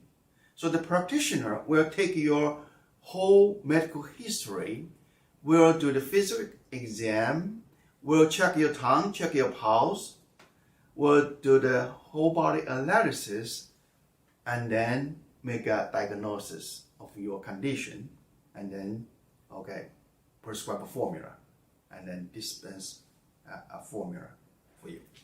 So this is the basic steps. Chinese herbal medicine, that has different preparations. Of course, decoction, still is very common. It is a traditional preparation. So it's a tea, which is cook make tea. This is the traditional way to use the herbs. So in addition to this, and pills, tablets, capsules, powders, ointment, tincture, paste, syrup, cream, spray, many different kinds. Even have herbal injection. And also there are different ways of use herbs.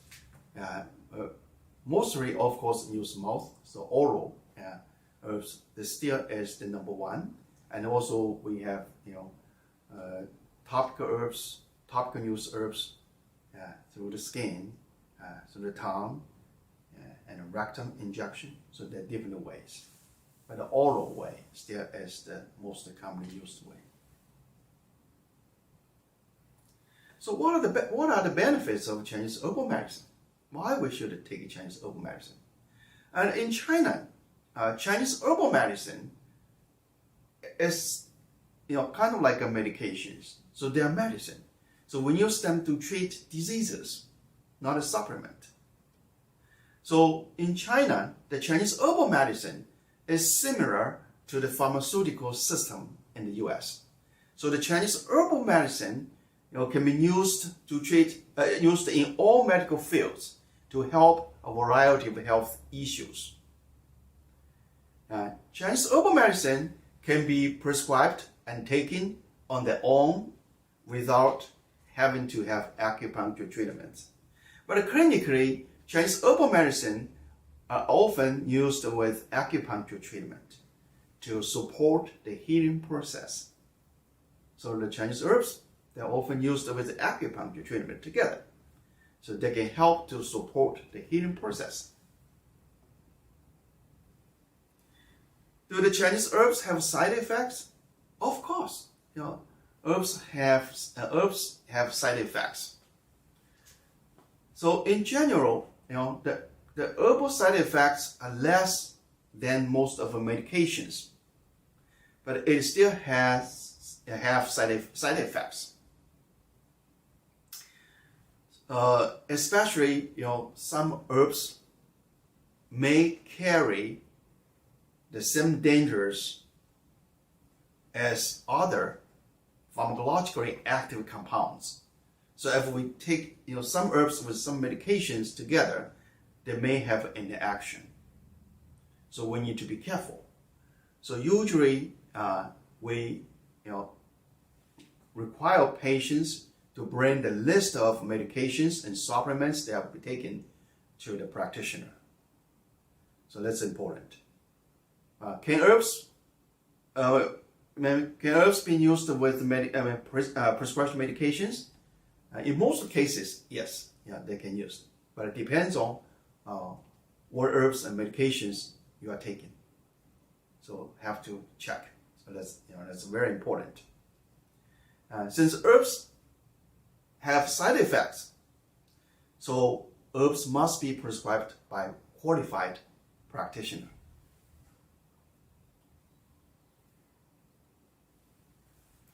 So what is the difference between the Chinese herbs and the other herbs? Now, Western herbs. What is the differences? Are they the same? We know both Chinese herbs and the Western herbs can be very helpful and healing, but they are different. The main difference is Chinese herbal medicine is based on Chinese medicine theories to construct formulas of one or more herbs that are to treat very specific syndromes. Chinese herbs are put together in well-balanced formulas to keep the body well, promote healing, and prevent side effects. And Chinese herbs are almost always taken as a complete and harmonious formula. Western herbal medicine is more disease-oriented, rather than treating the whole individual person with the disease. And the Western herbs also tend to be taken as a single herb. For instance, this is the Chinese herbal patent medicine. They call it Yin Jiao San. There are many ingredients inside. So this one is used for common cold. This is St. John's wort. This is the Western herbs. It's just one herb inside St. John's wort. So they're different. So how to find a qualified practitioner? So number one, the practitioner, they should have a acupuncture license with the NCCAOM Chinese Herbology Certificate. So NCCAOM is the Acupuncture Oriental Medicine National Board. So the person that should have a Chinese Herbology Certificate from the National Board or Oriental Medicine Certificate from the National Board. And of course, you check their educational background, where they trained, and how long is the program, how many years they have been practiced, and how many patients they have seen. So the more years they practice, the more experience they will have. The more patients they see, the more experience they will have with the Chinese herbal medicine. To learn more about the Chinese herbal medicine, please visit my website, wangacupuncture.com. Thank you for watching.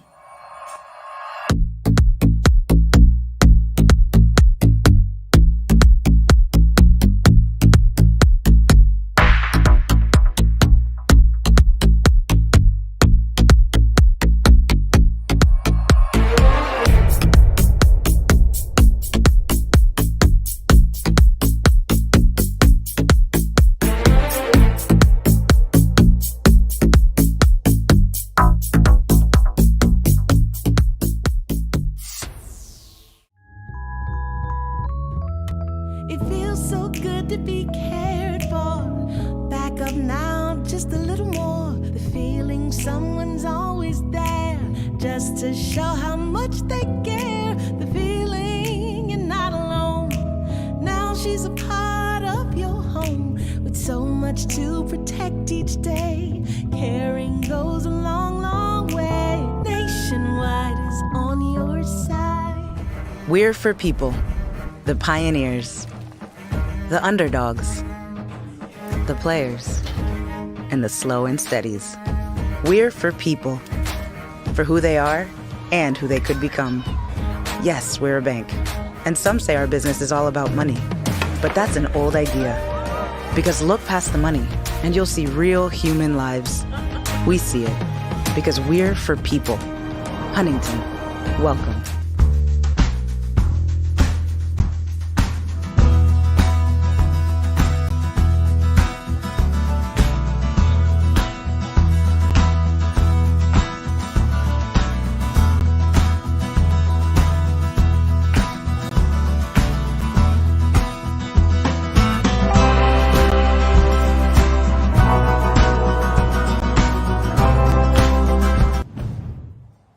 From morning coffee runs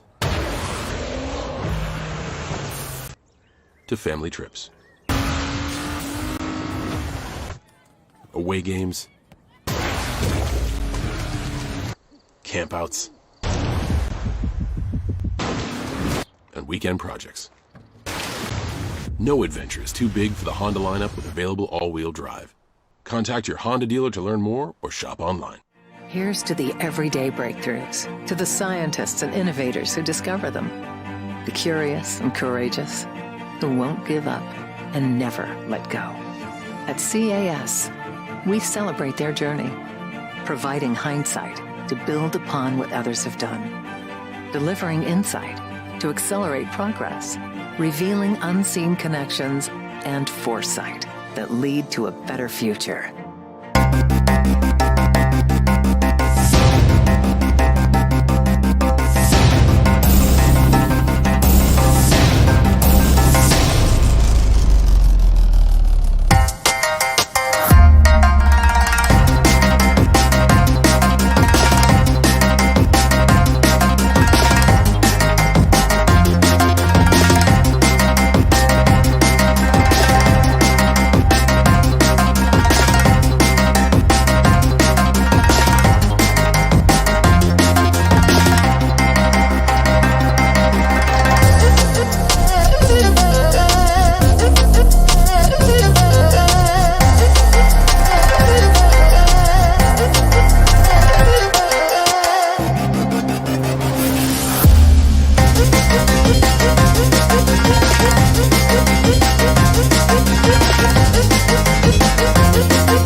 喜若狂喜气盈门，好事成双，好人好运，金玉满堂，神采飞扬，如愿以偿，财滚滚来，不如东海长。嘿，恭喜恭喜，恭喜恭喜你，人逢喜事精神爽，恭喜恭喜你。嘿，恭喜恭喜，恭喜恭喜你，春风得意马蹄驰，恭喜恭喜你。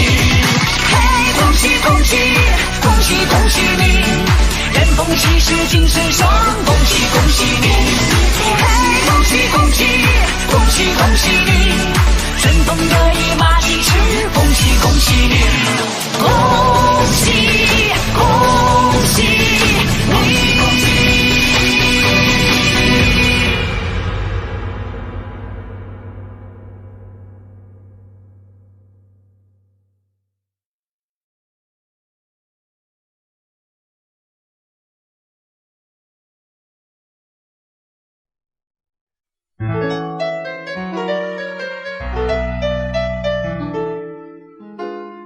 Ako'y may kaibigan sa Amerika nagtungo. Mayroong isang buwan lamang nang iba na ang mundo. Tanungin mo sa Tagalog, aba, Ingles ang siyang isasagot.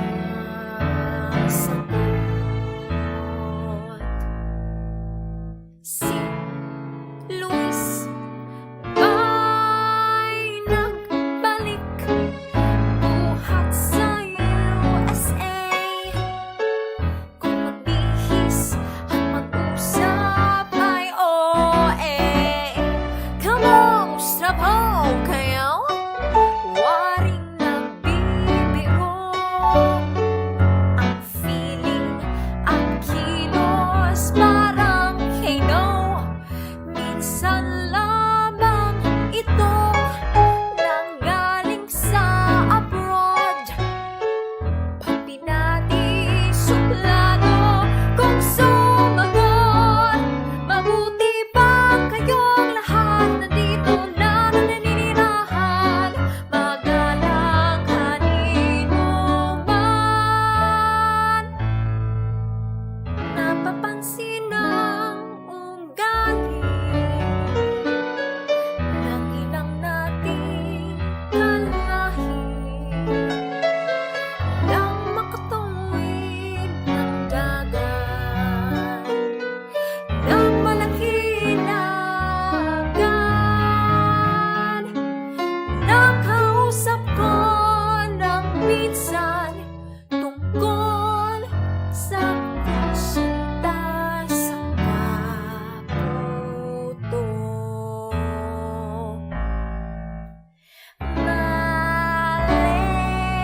Malayon na akong di nakakatikim ng tsinta sa puto sa atin. Mayroong putong putin at may putong pula. Saan mang palengke tinitina at nami-miss ko rin ang manggang very sweet at lanzones na tunay na ketamis. Walang tigil gabi't araw, mahirap din naman latbay, ganyan ang balibegan. Walang tigil gabi't araw, mahirap din namang lakbay, ganyan ang balikbayan.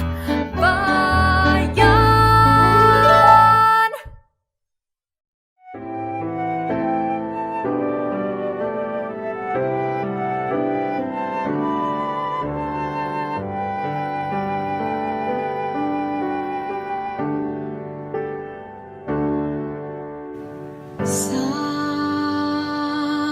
bawat pintig ng puso ay dumako na bahagi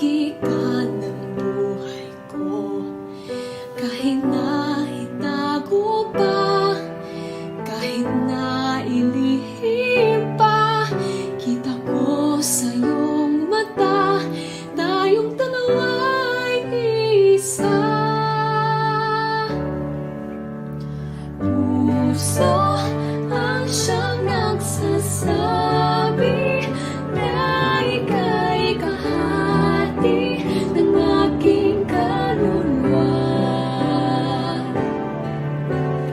Kahit pa hindi sabihin, ay dapat ng puso na ikaw ay ako.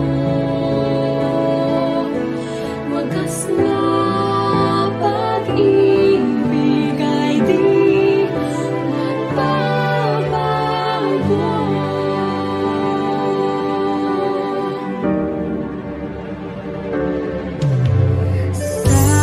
Sa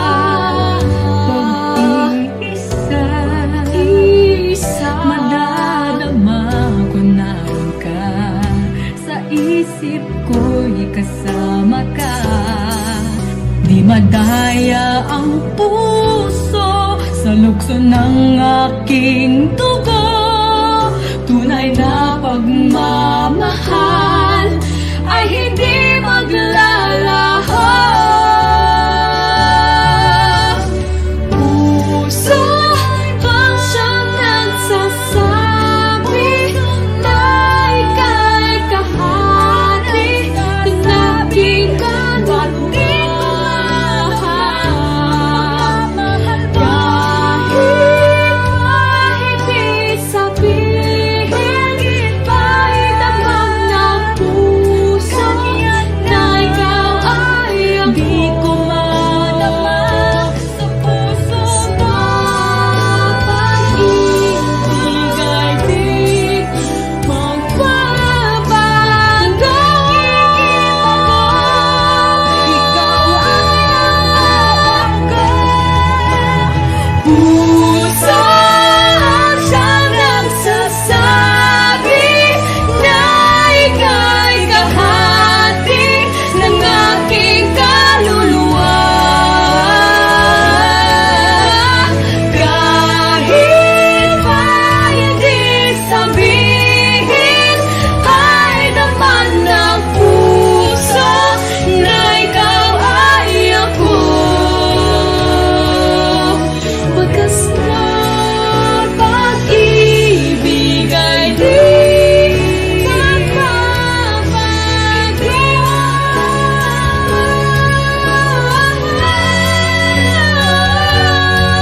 Wagas na pag-ibig ay di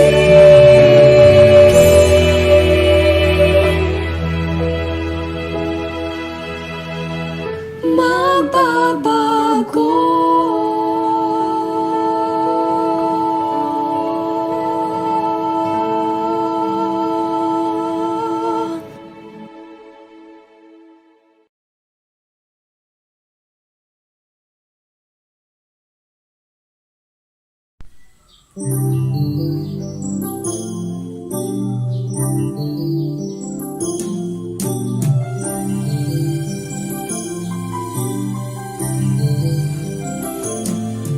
Lagi kitang sinusubaybayan.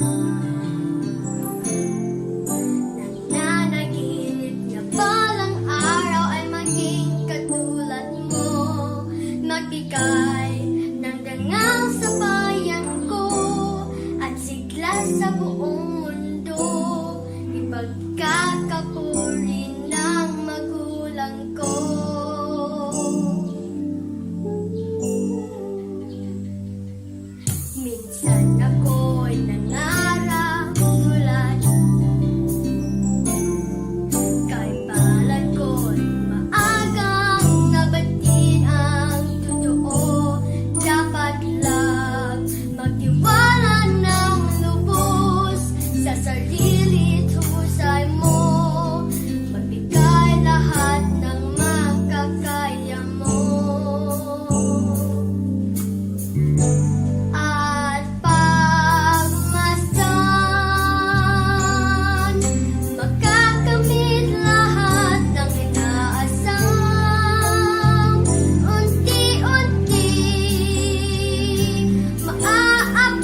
pilit husay mo, ibigay lahat ng makakaya mo. At pagmasdan, makakamit lahat ng inaasam. Unti-unti, maaabot ang mga pangarap mo. Kung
Go for it.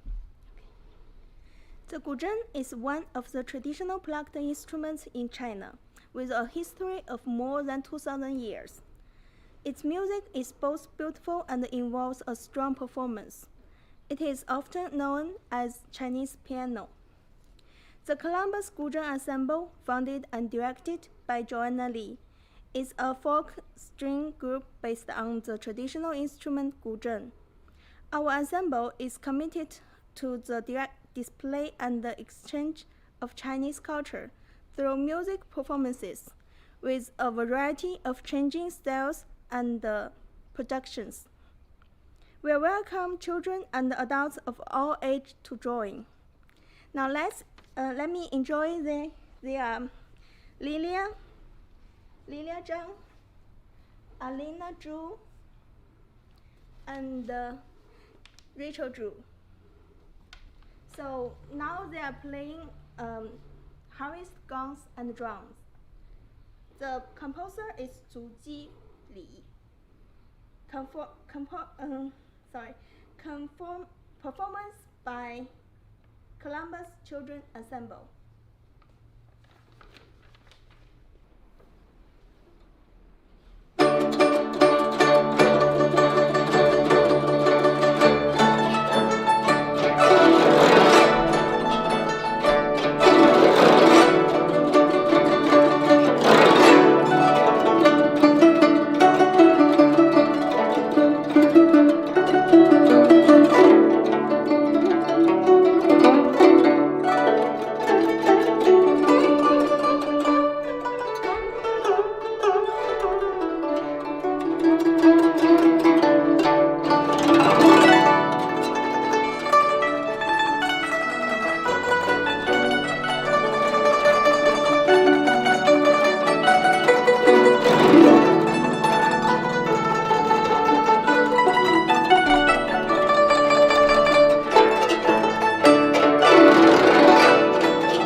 Good job. Hey guys, how are you? Good. Good. How are you? Good, good, good. So let's talk about what instrument you guys have here today, and what did you guys? What is this called? This is guzheng, and then it has 21 strings. It has a history of 2,000 years. Wow, that's a pretty intense instrument. Do you like this better or guitar? I think both Both? are really good, Okay, but they are really different too. cool. What you say? What do you think about it? As a guitar easy to play, or this one is easy to play? I think in terms of shifting chords, a guitar is probably harder because you can press with your left hand here and adjust, but I've never had to use multiple fingers on multiple different strings. But I think guzheng, there are a lot more ways to play it, such as you can do a yaozi, which it takes a while to learn, and you can do a bunch of other stuff. And they're both really great instruments, but I think they're so different on the string spectrum that it's very hard Cool. to choose. And let me ask you one more question. How long you been learning this thing? I haven't been learning that long, about 2 years, I think. 2 years? Mhm. You guys are really good at it. Now I got one really important question for you. So you look very young. What grade you in? 4th. 4th grade. And since how long? What grade were you when you first started learning this? I probably learned for almost 4 years. 4 years. So you started in the 1st grade. Yeah. Oh wow, that's a pretty big instrument when you learn that. So it's pretty good, and you're really good at it. Is it hurts your fingers because I see tapes on your fingers and all that, or why you guys put tapes on there? This is called picks, and then usually picks are made with turtle shell, but some of them are also made out of plastic. Okay. And then you guys mentioned that this is 2,000-year-old instrument. So what do you guys say to the new kids or somebody new if they want to learn this? Should they learn this, or what are your thoughts on that? I'd say go for it. Go for it? Good, good. It's a very beautiful instrument to play, and it goes well with almost everything. And Rachel's only been playing for 2 years, and she's already amazing at it. So I think, why not? It's a beautiful instrument, both in aesthetics and in sound, and I think it's awesome. I think you should give it a try if you can. Cool. And one last question. Do you see this instrument being used in a new pop culture, like in the music videos or not? I think I've seen a little bit. I've seen more of our traditional hanfus being used and other aspects of our culture, but not necessarily the guzheng. Okay. Well, this was really good music. You guys did a really wonderful job. And we would love to hear some more, and looking forward to hear some more from you guys. Thank you so much. Thank you. All right.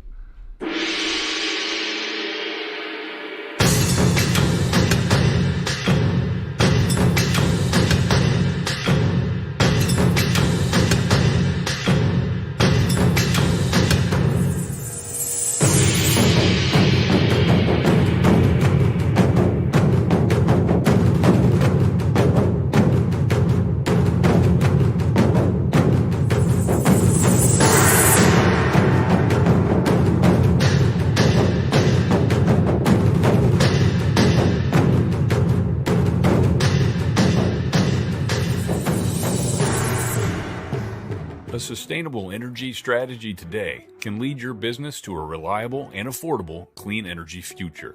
The expectations of investors, customers, and employees raise the stakes no matter your industry.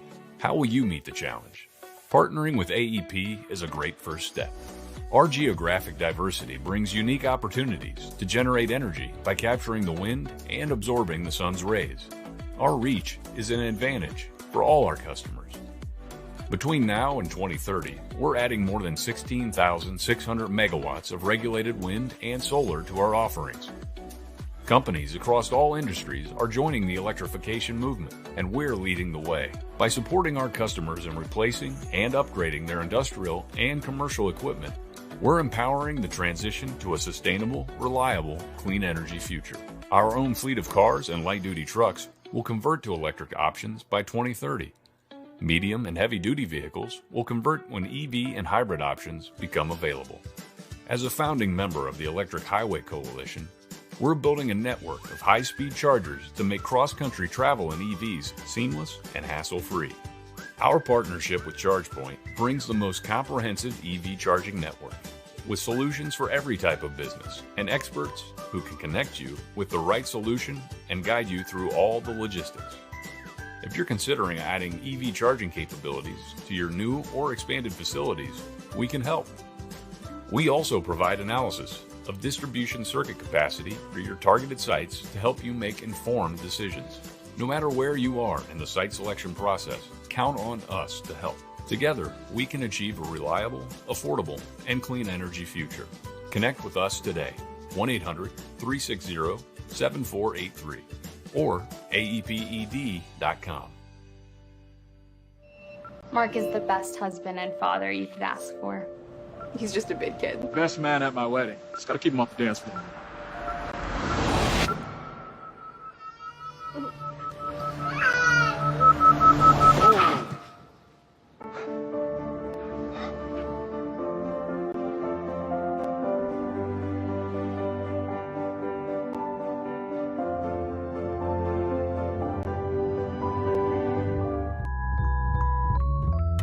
It feels so good to be cared for. Back up now, just a little more. The feeling someone's always there, just to show how much they care. The feeling you're not alone. Now she's a part of your home, with so much to protect each day. Caring goes a long, long way. Nationwide is on your side.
Grimy.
Cabin check.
Follow the leader.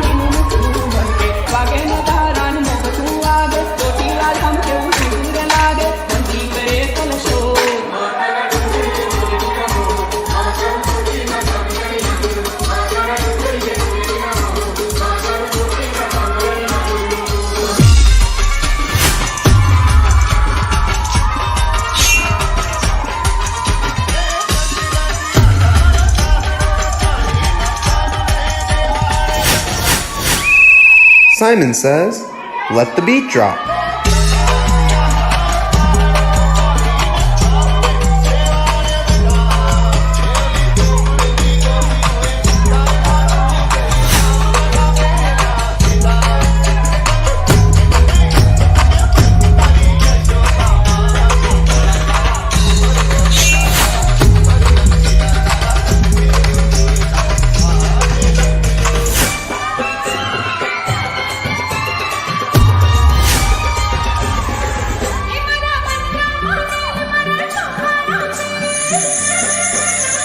Gotcha!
here with my boys Harshpreet and Rohit.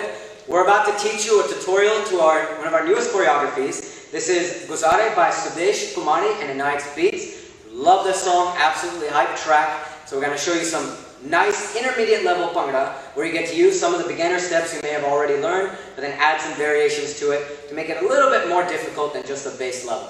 Alright, so let's start with our very first step of this choreography. Again, the steps, I'm going to give you the folk names to all of them. If you want to check out the full video tutorial for those folk steps that I call out, you have them available on our YouTube channel as well as on the Learn Bhangra app. The first step we're going to start with is called Tamal Bedi. It's actually going to be Bedi first, then Tamal, but whatever reason they mix it up, we call it Tamal Bedi. Rohit likes that joke. Alright, so let's start with our very first step. Again, this is one that is covered in our tutorial, so I'm just going to go over it at a high level. With Tamal Bedi, remember, for this one you want to be a little lower than usual and a little wider than usual on your particular Bedi step. Normally when we do Bedi, we're having more of a hop on each step. This one's going to be slightly more of a step, almost a plant rather than a hop. So what we're going to do is we're going to make a line in the middle of our body. Don't worry about our hands right now. Starting left leg first. We're going to take our left leg, bring it in. 1, back, 2, back. Just like that. Alright? So let's try that a couple beats just on our left leg, right leg, right leg. This is again the Bedi step in Tamal Bedi. On my count, 5, 6. Here we go. 1, 2, 1, 2. Good. 1, 2. Notice I'm stamping a little harder. 1, 2. Than regular Bedi. 2, 1, 2. One more. 1, 2. Excellent. Now in Tamal Bedi, we only do 2 Bedis, then we immediately switch into the Tamal step. This is a little more intermediate, and the reason is you're going from low all the way to bursting up high energy. So it's tapping to hopping. You have to be able to do that quickly and transition and shift your weight accordingly. That's what makes this step a little bit more intermediate. So after we've completed our first 2 Bedis, 1, 2, just focusing on the legs, now we're going to put all our weight right here on our right foot and jump up off our toes, lifting our left leg into a Tamal movement. Again, if you want to see the tutorial for this is going to be single Tamal, this part of the step. So from here, we're going to lift up our left leg in the air, in line with our waist, our knee, the back of our knee obtuse, foot flexed up, and then we're going to bring it down, shift all our weight now into our left toes, and boom, jump up right there on the right foot, same exact technique. 45-degree angle as you do both. So when we put these 4 beats together, just focusing on our legs, we're going to have 1, 2, jump, and repeat it. And 1, 2, 3, 4. Good. 1, 2, 3. Little faster. 1, 2, 3, 4. Good. 1, 2. One more round. Good. Just like that. Well done. Good job, boys. Well done. So, we've got our basic legs down. Now, one thing I didn't call out, gotta have the Bhangra smiles, right? Even if I don't do it, even if Rohit doesn't do it, if Harsh doesn't do it, you better do it. Alright? Always have the smile in Bhangra. That's what's gonna make you look best and make you most happy when you do all of the steps.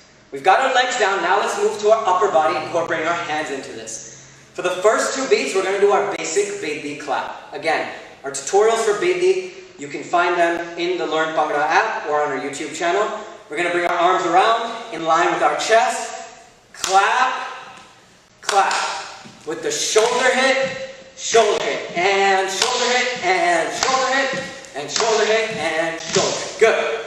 That's the first 2 beats. As soon as we've completed 1, 2, our hands are going to come up, palms out. You can either do it like we do in our tutorials with the hands like this, or you can bring your hands like this, or you can do this. Doesn't matter. However you prefer to do your hands. For now, we'll keep it this way to just change it up.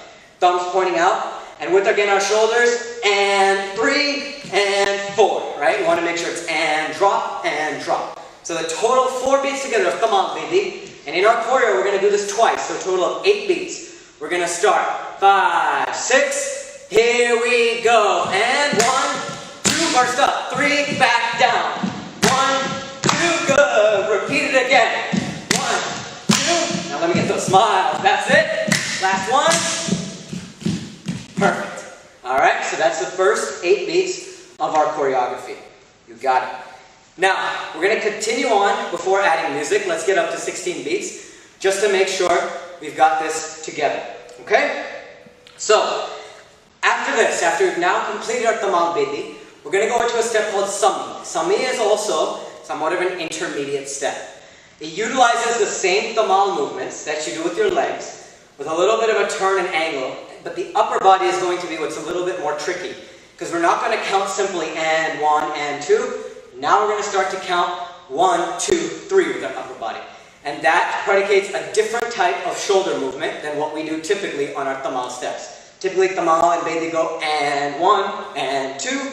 But with certain steps, like sami, we're going to count drop, drop, drop, and drop, drop, drop. So our shoulders are going to hit 1, 2, 3, a little bit differently that time. Okay? So with sami, what we're going to do with our legs, normally tamal is straight. Sami, we're going to start side profile. We're going to keep the head towards the audience always straight. And with sami, we're going to count 4 beats. The first one, side profile, our left leg is going to come up and out. 1, and then we're going to be turning on the next one, 2, to right where we're straight. Our leg's going to be slightly out, but a little bit more straight than normal tamal. So when we've done in 2 beats is we've created a semicircle. 1, 2 with our legs, just like that. Okay? With 3 and 4, don't get too confused with this. It's actually a simple concept, but it looks quite different. All we're going to do is take a step back on beat 3, on the end, and then come back to where we were on 4. So the whole trick to sami from the leg standpoint is how you do the and right before beat 3. So let me show you. We're going to go 1, 2, and 3, 4. That's the trick to sami, to get that nice big dip back. And again, we have a full tutorial on this step, so you can watch it to get a little bit more info if you want to go through it. Okay, so let's practice those legs together a couple times. On my count, 5, 6, here we go. 1, 2, bring it back. Straight, good. 1, 2, bring it back. One more. 1, 2. I think one more. Here we go. 1, 2. Back, straight. Perfect. All right, that's our basic sami legs. Now we're going to add in the hands and the dip. And the dip is going to be using our back. So it's kind of in between our lower and upper body. For the first 2 beats, we're going to put our hands together praying. And what we're going to do is we're going to bring it open towards the audience, just like our body's turning, with our hands clapping and our shoulders bouncing. 1, 2, 3. So if we're counting this with tamal, with the legs, it's 1 and 2. If we're counting with the hands, 1, 2, 3. Okay? In Bhangra, we don't use and always as much. You get used to learning on dole. So when we get used to learning on dole, it's just tak, tik, tak, right? Now you have to count as a dancer, so the dancer count is the and. This is 1, 2, 3, or 1 and 2, just like that. On 3 and 4, this is where it's a little tricky. We have the dip that we've added, now we got to also get the hands going. So when we count the next part of sami, we're going to go 1, 2, 3, and 4 and 5. That's the best way to count it to help your mind sort of explain. So go 1, 2, 3, and 4 and 5. And you end sami somewhere around here. Really what sami happens if you do multiple, it flows right into the next one. So you go 1, 2, 3, 1, 2, 1, 2, 3, and 4 and 5. 1, 2, 3, 4 and 5. Good. 1, 2, 3, and 4 and 5. Right? So again, for me personally, and 4 and 5 makes sense. If it helps you, I'll try to count 1, 2, 3, 1 and 2, if that helps you. Some people like it that way, some people like it the other way. Okay? So you've got the basic idea of sami. What we're going to do in our choreography is do it twice. So again, that transition is going to go hands this way, out, and then immediately come back into the first part of sami again. It's a very nice, smooth flow if you do it correctly. That's what we want to get. So, squat, let's try sami really quick. Again, we're going to start all the way from the side, bring it down, over, again. The shoulders never stop. 1, 2, 3, 4, and 5. Now, those shoulders are more advanced, what I just did on the 4 and 5 part. If you don't get that perfectly, that's okay. But you want to try to get, as you go back, the 4 and 5 and 1, 2, 3. Those are the folk rhythms of Bhangra. Those are where it comes out on dole, especially on the drum. When you add those shoulders to match that beat. And sometimes music, we don't hear that. We don't hear those particular rhythms because they're not using the exact beat of sami. When you hear sami, it goes tak, tak, tak, tak, din, din, din. That's exactly how you put it all together. Okay? Here we go. Let's try just Sami. Big smiles, starting with our left leg. On my count, 5, 6. Here we go. And 1, 2, 3, and 4, and 5. Go. 1, 2, 3, 4, and 5. That's it. 1, 2, 3, 4, and 5. We're going one more time. Good. One more count. 1, 2, 3. Last one. Last one. We're doing so good. Perfect. All right. Well done, boys. Well done. We got it. So, before we try with the music, let's put all that together. 8 beats of Tamal Bidi, 8 beats of Sami. And we've got the first 16 beats of our choreography knocked out. So one time without music, and then we'll have the DJ spin it. On my count, Tamal Bidi, wide, low, big smiles. Here we go. 5, 6. Start it with me. And 1, 2, 3, 4, 5, 6. Switch to Sami. 1, 2, 3. Good. One more. That's it.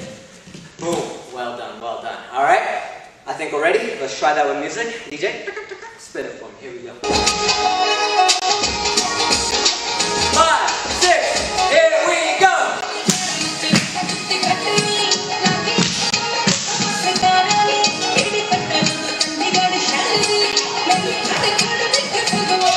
Good.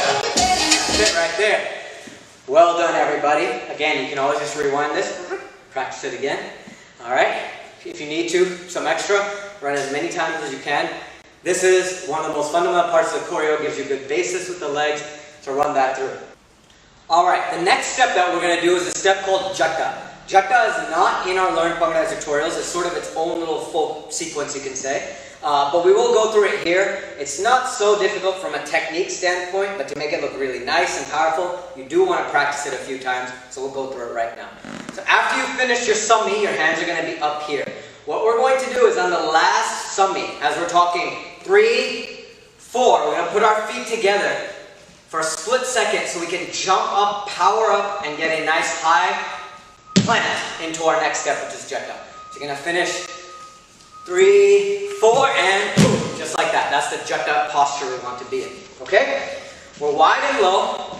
Our shoulders are going to be shaking. This is going to be a 1, 2, 3 hit shoulder step as well. And with our feet, we're going to bounce simply 3 times. We're just going to go 1, 2, 3, just like that. Both feet off the ground. With our hands, you're going to take the right hand, put it up, left hand down. And it's sort of like you're pushing something down, bringing it back out, pushing it down again. So you put it all together, it's going to go 1, 2, 3, just like that. All right? What's nice is when you go out from Sami and your hands are right here, they're in perfect position to power right into the Jata step right there as well. So we're going to count this. It's a total of 2 beats, but the way we're going to count it is 1, 2, 3. Or if you're counting in dancers, count 1 and 2. That's the idea right there. Okay? So the first part of Jata, let's try that together. 5, 6, 7, 8, and 1, 2, 3. Just like that. That's the basic first 2 beats. Now the next part is a roll, is what I like to call a roll. It's very simply, your legs are going to go, here's where we have to count and for the legs. 1, 2, 3, and 1, and 2. Or if we're counting this in a total of 4 beats, we're going to go 1, 2, and 3, and 4. So the beat count is out where we kick to our left, but there's an and kick, and that's the roll part of the Jata step. So total 4 beats together are going to be 1, 2, 3, 4, just like that, okay? The first part of the hands you got. On this particular part of Jata, for the roll, we're just going to put our hands straight in front of us and count those shoulders. 1, 2, 3, just like we were doing in the first part of Jata as well. Right, so the shoulders are 1, 2, 3, hands 1, 2, 3, just like that. Let's try that Jata 4 beats together on my count. 5, 6, here we go, and 1, 2, 3, 1, 2, 3, just like that. Perfect. That's our 4 beats. All right. From here, let's go to the next step. This is one we call Jaffa. Jaffa is covered, single Jaffa, in our Learn Bangla tutorials and our YouTube channel. So for Jaffa, simply enough, what we're going to do, take our legs, bring it out, kicking 1, 2, then straight 3, 4. I apologize, not exactly straight, a little bit to the side as well. This is single Jaffa, right? So single Jaffa is about 45, about 45. A little bit more in than 45 because your hands will get caught if you do it exactly at 45. Hands, the palms, thumbs are going to be up, not in a 45 diagonal, a little sharper, a little straighter. And for the first one, we're going to go 1 and 2. Look at my wrist, it breaks back, forward, So 1, 2, switch it through, and 3, 4. And remember, on our toes, we're hopping just like we would in tamal. This is basically a tamal variation from the leg standpoint, doing the same hopping movement. So we're going to go 1, 2, 3, 4. Let's try that counting together. 5, 6, on my count, and smile. 2, good, 3, 4, repeat it. 1, 2, just for practice sake. Good, keep going. Last one. Here we go. Excellent, that's the one. Perfect. That's our chapa step. So we're going to do that right after jekta. We've got 1, 2, 3, 4, 5, 6, 7, 8. That's our whole sequence put together, the 8 beats right after the beginning part that we did. Now we're going to go a little bit more further with this. And we're going to, before we add the music on there, add another step called pataka. Pataka is also covered in our Learn Bhangra tutorials. Full in-depth technique, and on that one, that's a more advanced step. You have to have your bedi down very well, and you also have to be able to change up your hands fairly quickly. It's okay if you don't get this one immediately. Definitely a more advanced step. With pataka, we're going to use the same bedi legs that we do with the normal tap. So 1, 2, 1, 2, right? It's a 4-beat count. For the 4 beats, the first 2 are like chapa. We're going to go swing through, swing through. We're going to bring up our hands. You can look up at your hands. Turn your wrist 3, and then bedi clap 4. Right? So when you put it all together, it's going to go 1, 2, 3, 4. Just like that. We're only going to do 4 beats of that in our choreography. So it's right after the chapa. 1, 2, 3, 4, 5, 6, 7, 8. Okay? Now, let's try just the pataka a couple beats, and we'll add the last step and do this all with music. Ready? On my count. So this is going to be just pataka. 5, 6, here we go. And 1, 2, look up, 3, clap, good. 1, 2, look up, 3, 4, 1, 2, look up, 3, 4, 1, 2, look up, 3, 4. You got it right there. That's our pataka step. After pataka, the next step is going to be testing out your knees. These are our folk back here that go right before a transition of steps. So, if you have bad knees, feel like you're going to get hurt doing this, don't try it. It's absolutely okay to skip. You can just repeat the pataka again if you want to try a simpler way. You can do 8 beats of pataka. If you want to take it up a notch, 4 beats of pataka, and then we're going to simply drop into our barracks. The first one, we're going to look up like we did, the pull in pataka. We're going to go 1, 2, 3, 4. With up down, it's going to go drop, drop, drop, up. Just like that. Okay? You want to make sure you have the shoulders bouncing. That's what adds in the folk element of this as well. So we're going to have the 1, 2, 3, 4. And the last one, you're basically just standing up. You have a little bit of a plant, but then you're going to go into the next step, which is standing up, right? So we're going 1, 2, 3, 4, and then it's going to go very nicely flowing into a tamal step again. Okay? So, let's try that one time without music, the second 8-beat count after our sammi. This is going to be jekta, roll, chaffa, chaffa, pataka, and then into the back. We're going to do that one time without music and the whole thing together with music.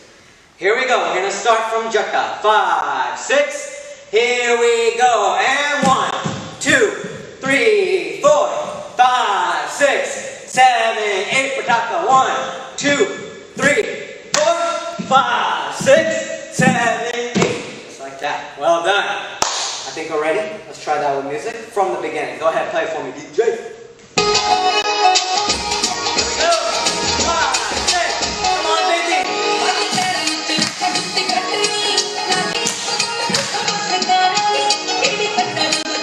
Let's go. Check up.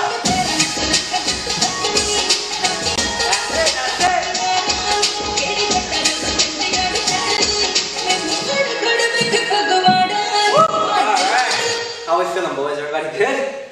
Good. That thing is intense, huh? That's the first, basically a little half of our choreo, a little bit past the halfway point. Okay? If you need to practice, run it back. Let's go to the last part now, leading up to the chorus. This is our energy. We've built it up on the berka. We've now got to a point where we're going to take it a little bit more simple. We're not going to go as high energy because we want to save that for the chorus. This step simply is a tamal variation. So it's not covered in Learn Bhangra. I actually don't know if it really has a folk name to itself. So I think this step by itself, simply enough, if you have the tamal legs, it's not too difficult from the hands. We're going to put our hands straight out. 1 and 2, you're going to turn them in. So just 1, 2, looking out, 3 to the left, and then switching your hands 4. My arms are going to be in about a 45-degree angle when I do this. So it's 1, straight, look out, and we're going to repeat that 2 different times. So we've got Jata, rolling it through, Pataka, and after the berke, we've planted, we're up, and now our hands are in perfect position to just go into tamal. 1, 2, 3, 4. Again, straight, turn your wrist back, out, out. Shoulders bouncing and 1 and 2 every time. After that, our hands are going to be up into Phomnia. So this is going to be the first part of the Phomnia segment, just the roll part. What we're going to do is simply after we've hit 1, after we've hit 2, put our hands up, and then we're going to count and hit, and roll, just like we did the roll in Jata. So the Phomnia roll, again, we have the full technique tutorial on this one. 1, 2, roll, and roll. We're only going to do it once, so our hands are going to go 1, 2, and roll, and roll. We're going to put our hands on our hips for that one. The last beat before the chorus comes in, we're going to go down to our left side. 1, 2, 3, and then hands up. It's like you're cupping your ear, amplifying sound, putting this one at level with chest, palms up. 1, 2, 3, with the shoulder hits. 1, 2, 3. That is a different style of Phomnia, and so we're combining 2 different styles of it together. 1, 2, 1, 2, 3, 1, 2, 3, 1, 2, 3. Just like that. That is now right at the chorus point. We're right there at the chorus energy point. Okay? So, let's try that one time from the beginning. After Pataka, we're now adding the berke, adding in this step, tamal, tamal, Phomnia, last Phomnia with the spin. With the music, please. Here we go, DJ, spin it for me. And then we're going to finish this one strong with the chorus. Here we go. 5, 6, here we go!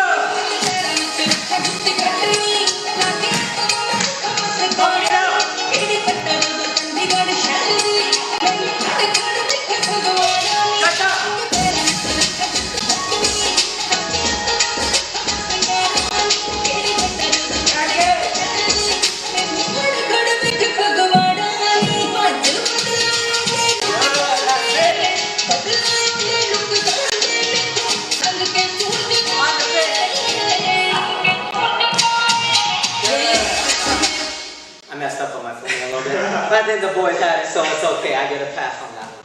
I have excellent students behind me, I guess. That's what it is. Alright, the last one. Now we're into our chorus. We're going to take this one super high energy. This is where we pick it up, finish strong, big smiles, all that good stuff. We're going to now hit into Kitcha on both sides. This one, again, Kitcha, we have the full tutorial available in Learn Bhangra on our app and our YouTube channel. So the first 2, hands out, in a V, leg out, 1, 2, step, 3, 4. Now typically this step you look up side to side. Because it's a chorus step, I think it's better to have it at the audience looking. So keep your head straight. 1, 2, step, 3, 4. And with the legs, we're kicking in on each one. 1, 2. So 1, 2, 3, 4. Okay? Got our Kitcha step. From there, we're going to go right into Kora. Kora is also covered in our Learn Bhangra tutorials. You're going to side profile to your left. So after you've hit 1, 2, 3, 4. You're going to move to your left. Left foot up and out. Palms, thumbs, chest level. Other one 45 up in the air. And we're going to count 1, 2, 3, 4. Just like that. So we're bringing our hands in, out, with our leg coming up high. 1, 2, 3, 4. Just like that. That is the 1, 2, 3, 8 beats right after the chorus. So we finished with our Phomnia spin. Burst up into the Kitcha. 3, 4, 5, 6, 7, 8. The very last step, We're gonna put our our hands into a fist, pointing at our chest, just like this. A little bit of a 45-degree angle, not straight, a little bit more of a 45 out. And with our foot, we're gonna go 1, 2, and as you add a little bit of a style to this one, you can move forward as well. You're gonna 1, back, step forward, 1, back, step forward, 1, back, and come forward with each one of those as well. I like personally to keep this one looking at the audience, but you can also look back on when the leg comes back as well. So you can go 1, 2, 3, 4. For this particular step, in this particular choreo, I'm going to keep it looking straight. So it's just 1, 2, 3, 4, 5, and come forward. With my hands, 1, 2, 3 shoulders, and my whole upper body is being led by my chest, not my elbows, not anything else, right? It's first chest, secondary elbows. 1, 2, 3, 1, 2, 3, and 1, 2, 3, just like that. The very last part of this, you're going to go 1, 2, 3, 4, 5, 6, then 7, and 8. That's how we're ending our choreography all together. So one time without the music, let's try it from the chorus, starting from Kitcha. Alright? On my count, here we go. 5, 6, here we go. And 1, 2, 3, quarter. 1, 2, 3, 4. 1, 2, 3, 4, 5, 6, 7, and 8. Alright guys, that's our entire choreography. I think we're ready. Let's try that with music from the beginning. Big smiles, big energy. Let's do it right. DJ, spin it for us. Here we go.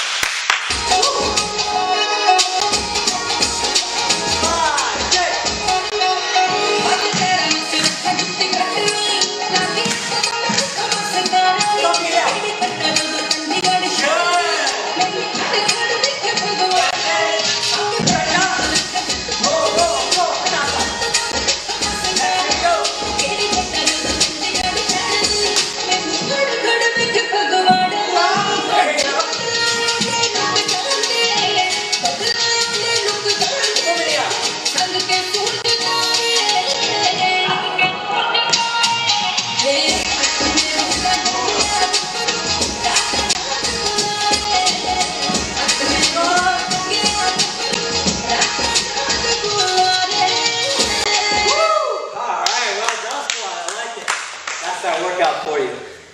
Please make sure you follow us on @LearnPhongda.now across all platforms. You can go on Instagram, Facebook, YouTube, TikTok, Twitter. Follow us there. We've got lots more tutorials coming. This one's going to be posted all over on our app and YouTube channel. Hope you enjoy and hope you keep doing Phongda.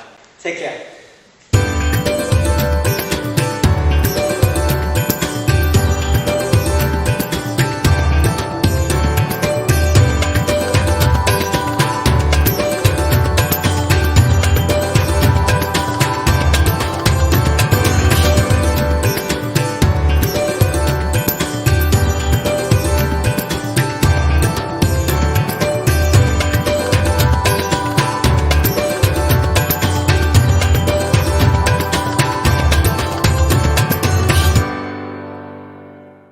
I get to share a little bit of my heritage with some Filipino cuisines. We're cooking up some Filipino foods with Chef Rex Alba coming up.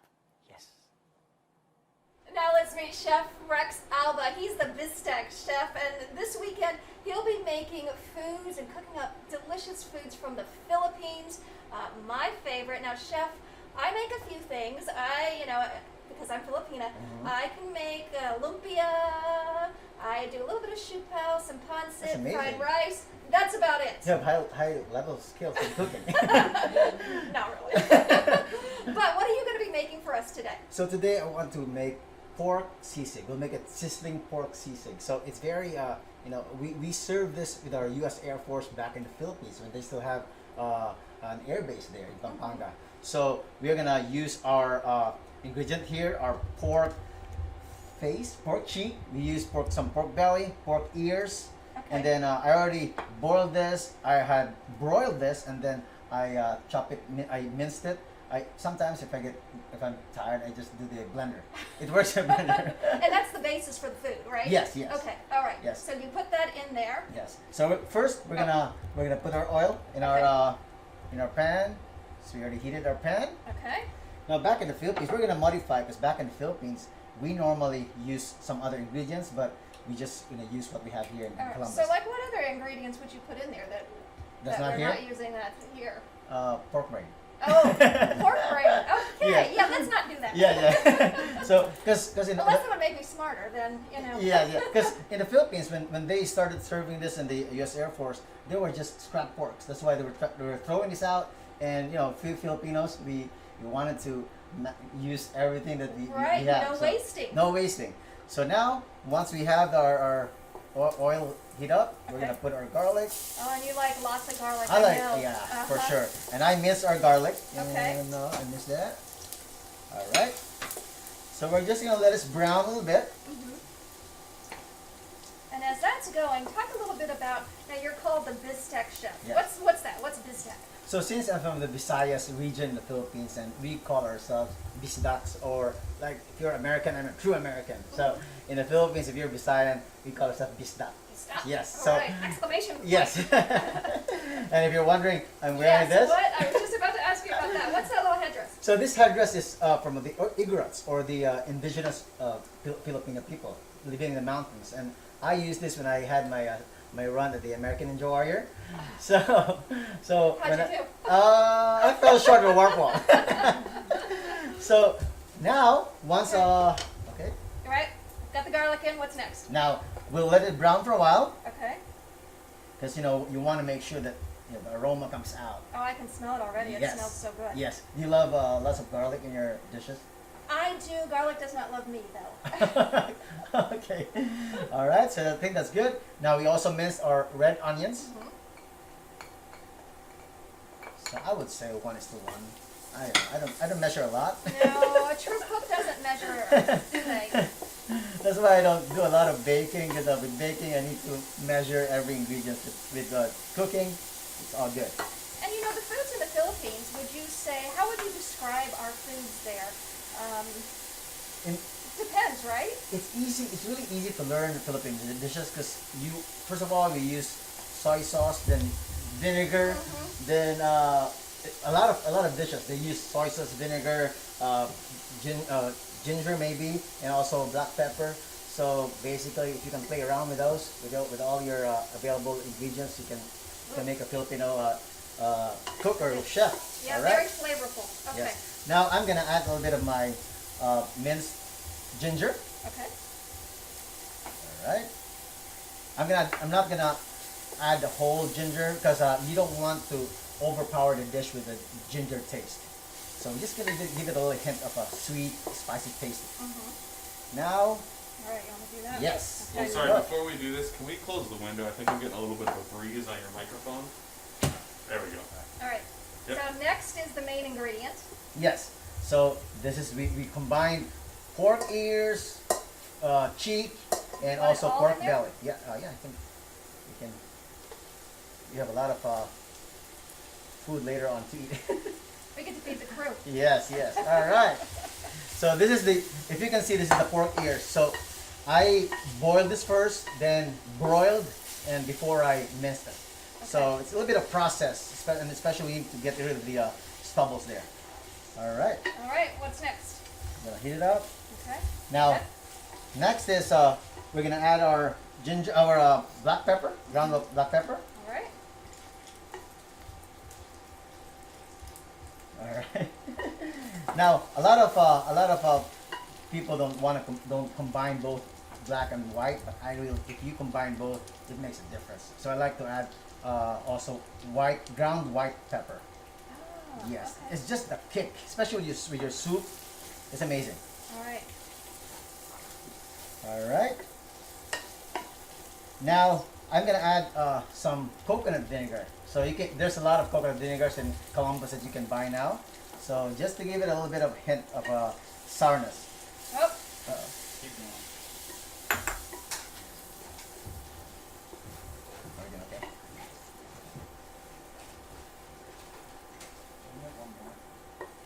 All right. It's a little one.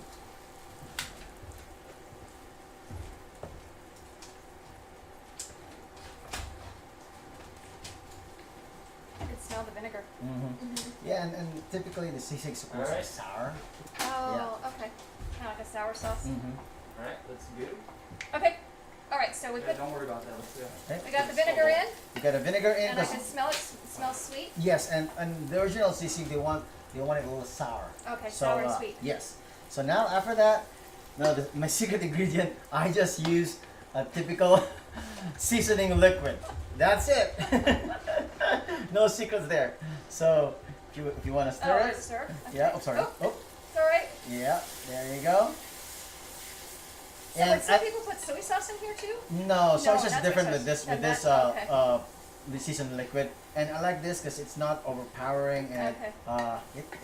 you should people should try this. All right. Now, since sisig is very you want your sisig a little bit of sour, so we're gonna add some. I have some packets of calamansi. In the Philippines, we use the calamansi. Yes, I love this. I already thawed it, and so we're gonna put it in. Now, if you don't have that packet, you can use your, of course, your lemon. We're gonna add some lemon. I grew up with a song about calamansi. Oh, a song? Yeah, there's a song about it. Oh, I have to, Ah, you have to should- think of that. You Yes. should see it later. All right. So there you go. Now, if you really want it spicy, because in the Philippines we use this for our, when we're out and we want to have some beer, some Miguel beer. So we want this spicy. So we'll add a little bit. A little bit of spice. There Kick it you up a go. notch here. Yeah. But if you really want it really spicy, then you can add more. Oh, you have to go with your San Miguel. San Miguel, yes. And now we're gonna add some eggs. Oh, okay. Yes. So. I'll let you do the eggs. Yes. So in the Philippines, we use, like I said, pork brain, especially if you're drinking outside the streets. There you go. You know what? One. All right. Now I want to separate my eggs from the meat because I want this to cook a little bit. Because if you mix it together right away, this is gonna be a little bit wet. You don't want the texture. So I'm gonna heat it up a little bit and make this. Cook this egg, and yeah, it's an easy process. Yeah, I know. It smells delicious. Yeah. Ooh. Yeah, I can.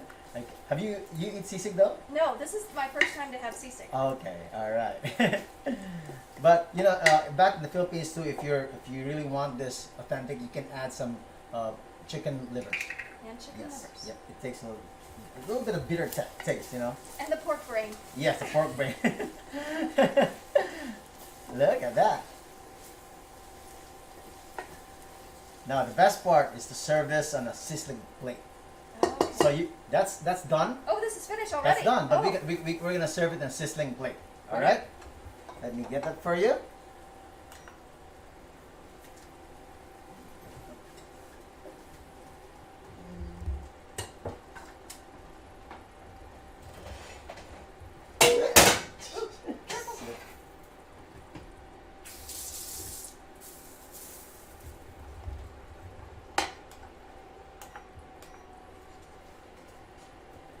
Alright. Alright, so this is already heated. I can feel the heat. Yes.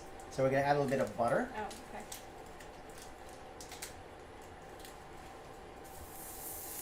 Yeah, it's hot. Yep.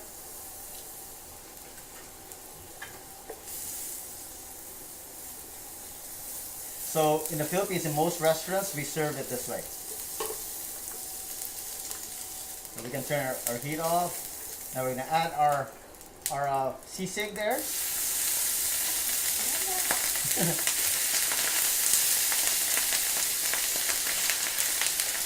we go. So is that fry it up? Yeah, a little bit. So you don't want it to. You don't want the sizzling plate to be also too hot because it's gonna burn the bottom. So that's good there right now. That's why I'm turning off the heat. Okay.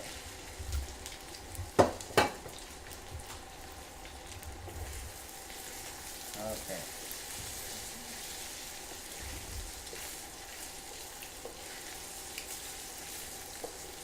Now, in most restaurants here, I've noticed that they cook this with, they serve this with cooked fried egg. Now, you can do that, or you can put an egg over it. Like, wait, one more egg. Sorry, one more egg. Stop, we need an egg. We need an egg.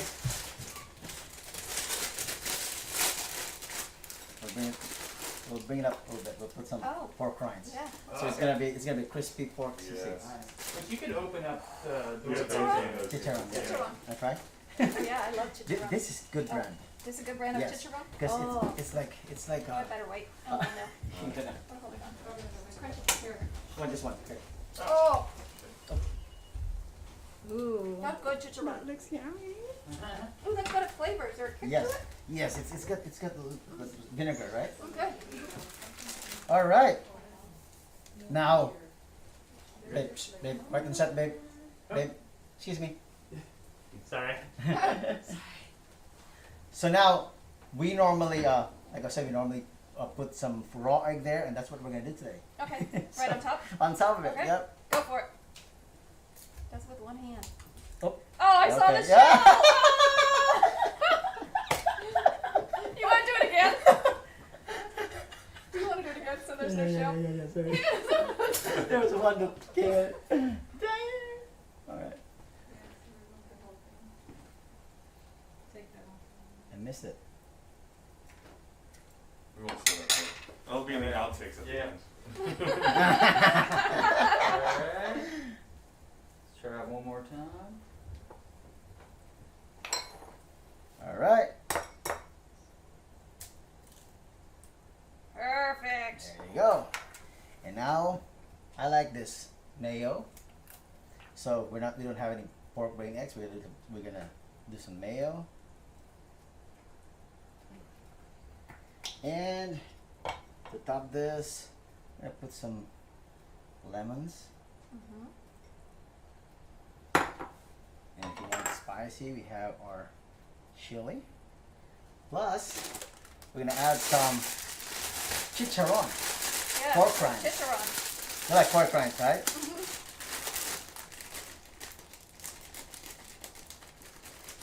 And so do you just let it cook to let the egg cook? Yes. You can mix this later. So when you serve this, so obviously it's gonna be sizzling. So you just mix it together with egg. Oh, Yes. I see. So by the time Yeah, by you the start to time, eat by it, the time, it yes, cooks. yes. So that's it. It's so simple. Very simple. Now there's so many delicious foods from the Philippines. What else do you cook? So I do my specialty is pancit. So I also do some, of course, our famous adobo chicken. We do chicken pork adobo, and we also have bulalo or puchero. It's a beef bones stew, and of course, since I'm from the Visayas, I do dinuguan or dugo-dugo. Now let's meet Chef Rex Alba. He's the Bistec chef, and this weekend he'll be making foods and cooking up delicious foods from the Philippines. My favorite. Now, Chef, I make a few things. Because I'm Filipina, I can make lumpia. I do a little bit of siupaw, some pancit, amazing. fried rice. That's about it. You have high level skills in cooking. Not really. But what are you going to be making for us today? So today I want to make pork sisig. We'll make a sizzling pork sisig. So it's very, we serve this with our U.S. Air Force back in the Philippines when they still have an air base there in Pampanga. So we're gonna use our ingredient here, our pork face, pork cheek. We use some pork belly, pork ears. Okay. And then I already boiled this. I had broiled this, and then I chop it. I minced it. Sometimes if I'm tired, I just do the blender. It works in blender. And that's the basis for the food, right? Yes, yes. Okay, all right. Yes. So you put that in there. Yes. So first we're gonna put our oil in our pan. So we already heated our pan. Okay. Now back in the Philippines, we're gonna modify because back in the Philippines we normally use some other ingredients, but we just use what we have here in All right. Columbus. So like what other ingredients would you put in there that not we're here? not using that here? Pork brain. Oh, pork brain. Okay. Yeah. Yeah, let's not do that. Yeah. So because Unless it would make me smarter, then Yeah. Because in the Philippines, when they started serving this in the U.S. Air Force, they were just scrap porks. That's why they were throwing this out. And Filipinos, we wanted to use everything that we Right. have. No wasting. No wasting. So now, once we have our oil heat up, we're Okay. gonna put our garlic. Oh, and you like lots of garlic. I like, know. yeah, for sure. And I miss our garlic. Okay. No, I miss that. All right. So we're just gonna let it brown a little bit. And as that's going, talk a little bit about, now you're called the Bistec chef. Yes. What's that? What's Bistec? So since I'm from the Visayas region in the Philippines, and we call ourselves Bisdacs, or like if you're American, I'm a true American. So in the Philippines, if you're Visayan, we call ourselves Bisdak. Bisdak? Yes. All so, right, exclamation point. Yes. And if you're wondering, I'm wearing this. What? I was just about to ask you about that. What's that little headdress? So this headdress is from the Igorots, or the indigenous Filipino people living in the mountains. And I used this when I had my run at the American Ninja Warrior. So How'd you do? I fell short of the warp wall. So now once okay. All right, got the garlic in. What's next? Now we'll let it brown for a while, Okay. because you want to make sure that the aroma comes out. Oh, I can smell it already. It Yes. smells so good. Yes. Do you love lots of garlic in your dishes? I do. Garlic does not love me, though. Okay. All right. So I think that's good. Now we also minced our red onions. Mm-hmm. So I would say 1:1. I don't know. I don't measure a lot. No, a true cook doesn't measure, do they? That's why I don't do a lot of baking, because with baking I need to measure every ingredient. With cooking, it's all good. And you know, the foods in the Philippines, how would you describe our foods there? Depends, right? It's easy. It's really easy to learn Philippine dishes, because first of all, we use soy sauce, then vinegar, then a lot of dishes they use soy sauce, vinegar, ginger maybe, and also black pepper. So basically, if you can play around with those, with all your available ingredients, you can make a Filipino cook or chef. Yeah, All very right? flavorful. Okay. Yes. Now I'm gonna add a little bit of my minced ginger. Okay. All right. I'm not gonna add the whole ginger, because you don't want to overpower the dish with a ginger taste. So we're just gonna give it a little hint of a sweet, spicy taste. Now. All right, you want me to do that? Yes. Okay. There you Sorry, go. before we do this, can we close the window? I think I'm getting a little bit of a breeze on your microphone. There we go. All right. So next is the main ingredient. Yes. So this is we combined pork ears, cheek, and want it also all pork in there? belly. Yeah. You have a lot of food later on to eat. We get to feed the crew. Yes. All right. So this is if you can see, this is the pork ears. So I boiled this first, then broiled, and before I minced it. Okay. So it's a little bit of process, and especially we need to get rid of the stubbles there. All right. All right, what's next? Gonna heat it up. Okay. Now, Good. next is we're gonna add our black pepper, ground up black pepper. All right. All right. Now, a lot of people don't combine both black and white, but if you combine both, it makes a difference. So I like to add also ground white pepper. Ah, Yes, okay. it's just the kick, especially with your soup. It's amazing. All right. All right. Now I'm gonna add some coconut vinegar. So there's a lot of coconut vinegars in Columbus that you can buy now.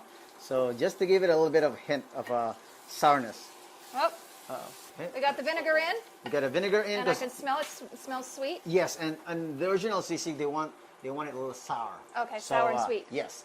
So now after that, my secret ingredient, I just use a typical seasoning liquid. That's it.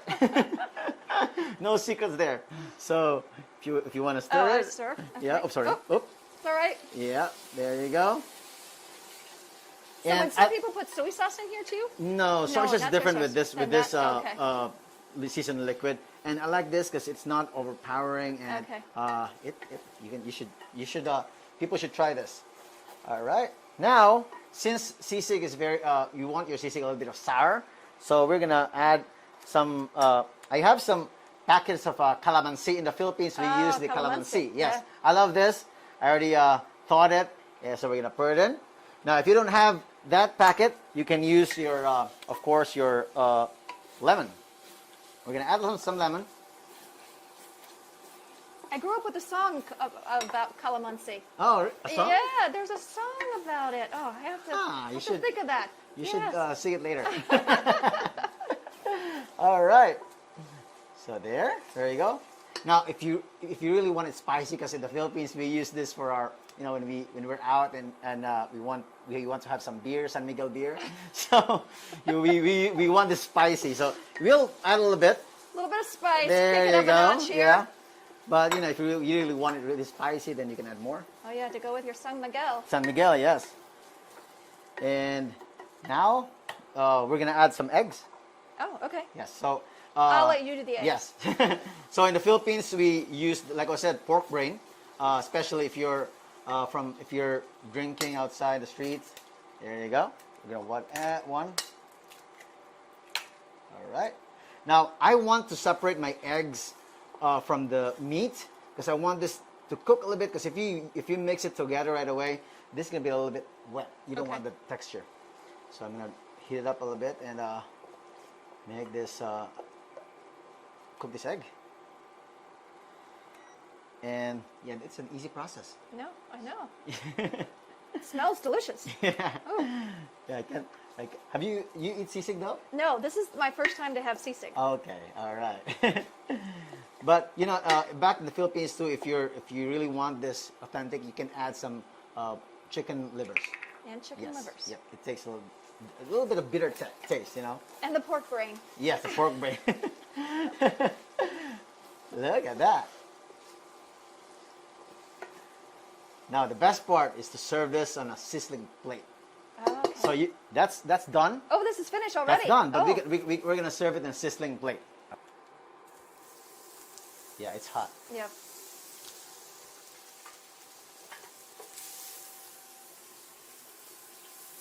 So in the Philippines, in most restaurants, we serve it this way.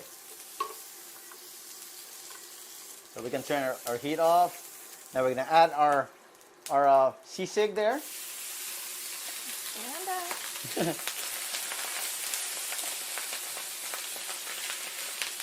There you go. now does that fry it up? Yeah, a little bit. So you don't want it to. You don't want the sizzling plate to be also too hot because it's gonna burn the bottom. So that's good there right now. That's why I'm turning off the heat. Okay.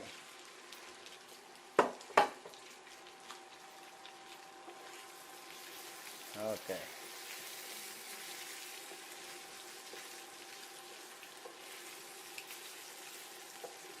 Now, in most restaurants here, I've noticed that they cook this with, they serve this with cooked fried egg. Now, you can do that, or you can put an egg over it. Babe, one more egg. Sorry, one more egg. Stop. We need an egg. We need eggs. We'll bring it up a little bit. We'll put some pork rinds. Yeah. So it's gonna be crispy pork sisig. You can open up the Chicharron? Chicharron, yeah. Chicharron. Wanna try? Oh yeah, I love chicharron. This is good brand. This is a good brand of Yes, chicharron? 'cause- Try it one more time. All right. Perfect. There you go. And now, I like this mayo. So we don't have any pork brain eggs. We're gonna do some mayo. And to top this, I'm gonna put some lemons. Mm-hmm. And if you want spicy, we have our chili. Plus, we're gonna add some chicharron. Yeah, pork some rinds. chicharron. You like pork rinds, right? Mm-hmm.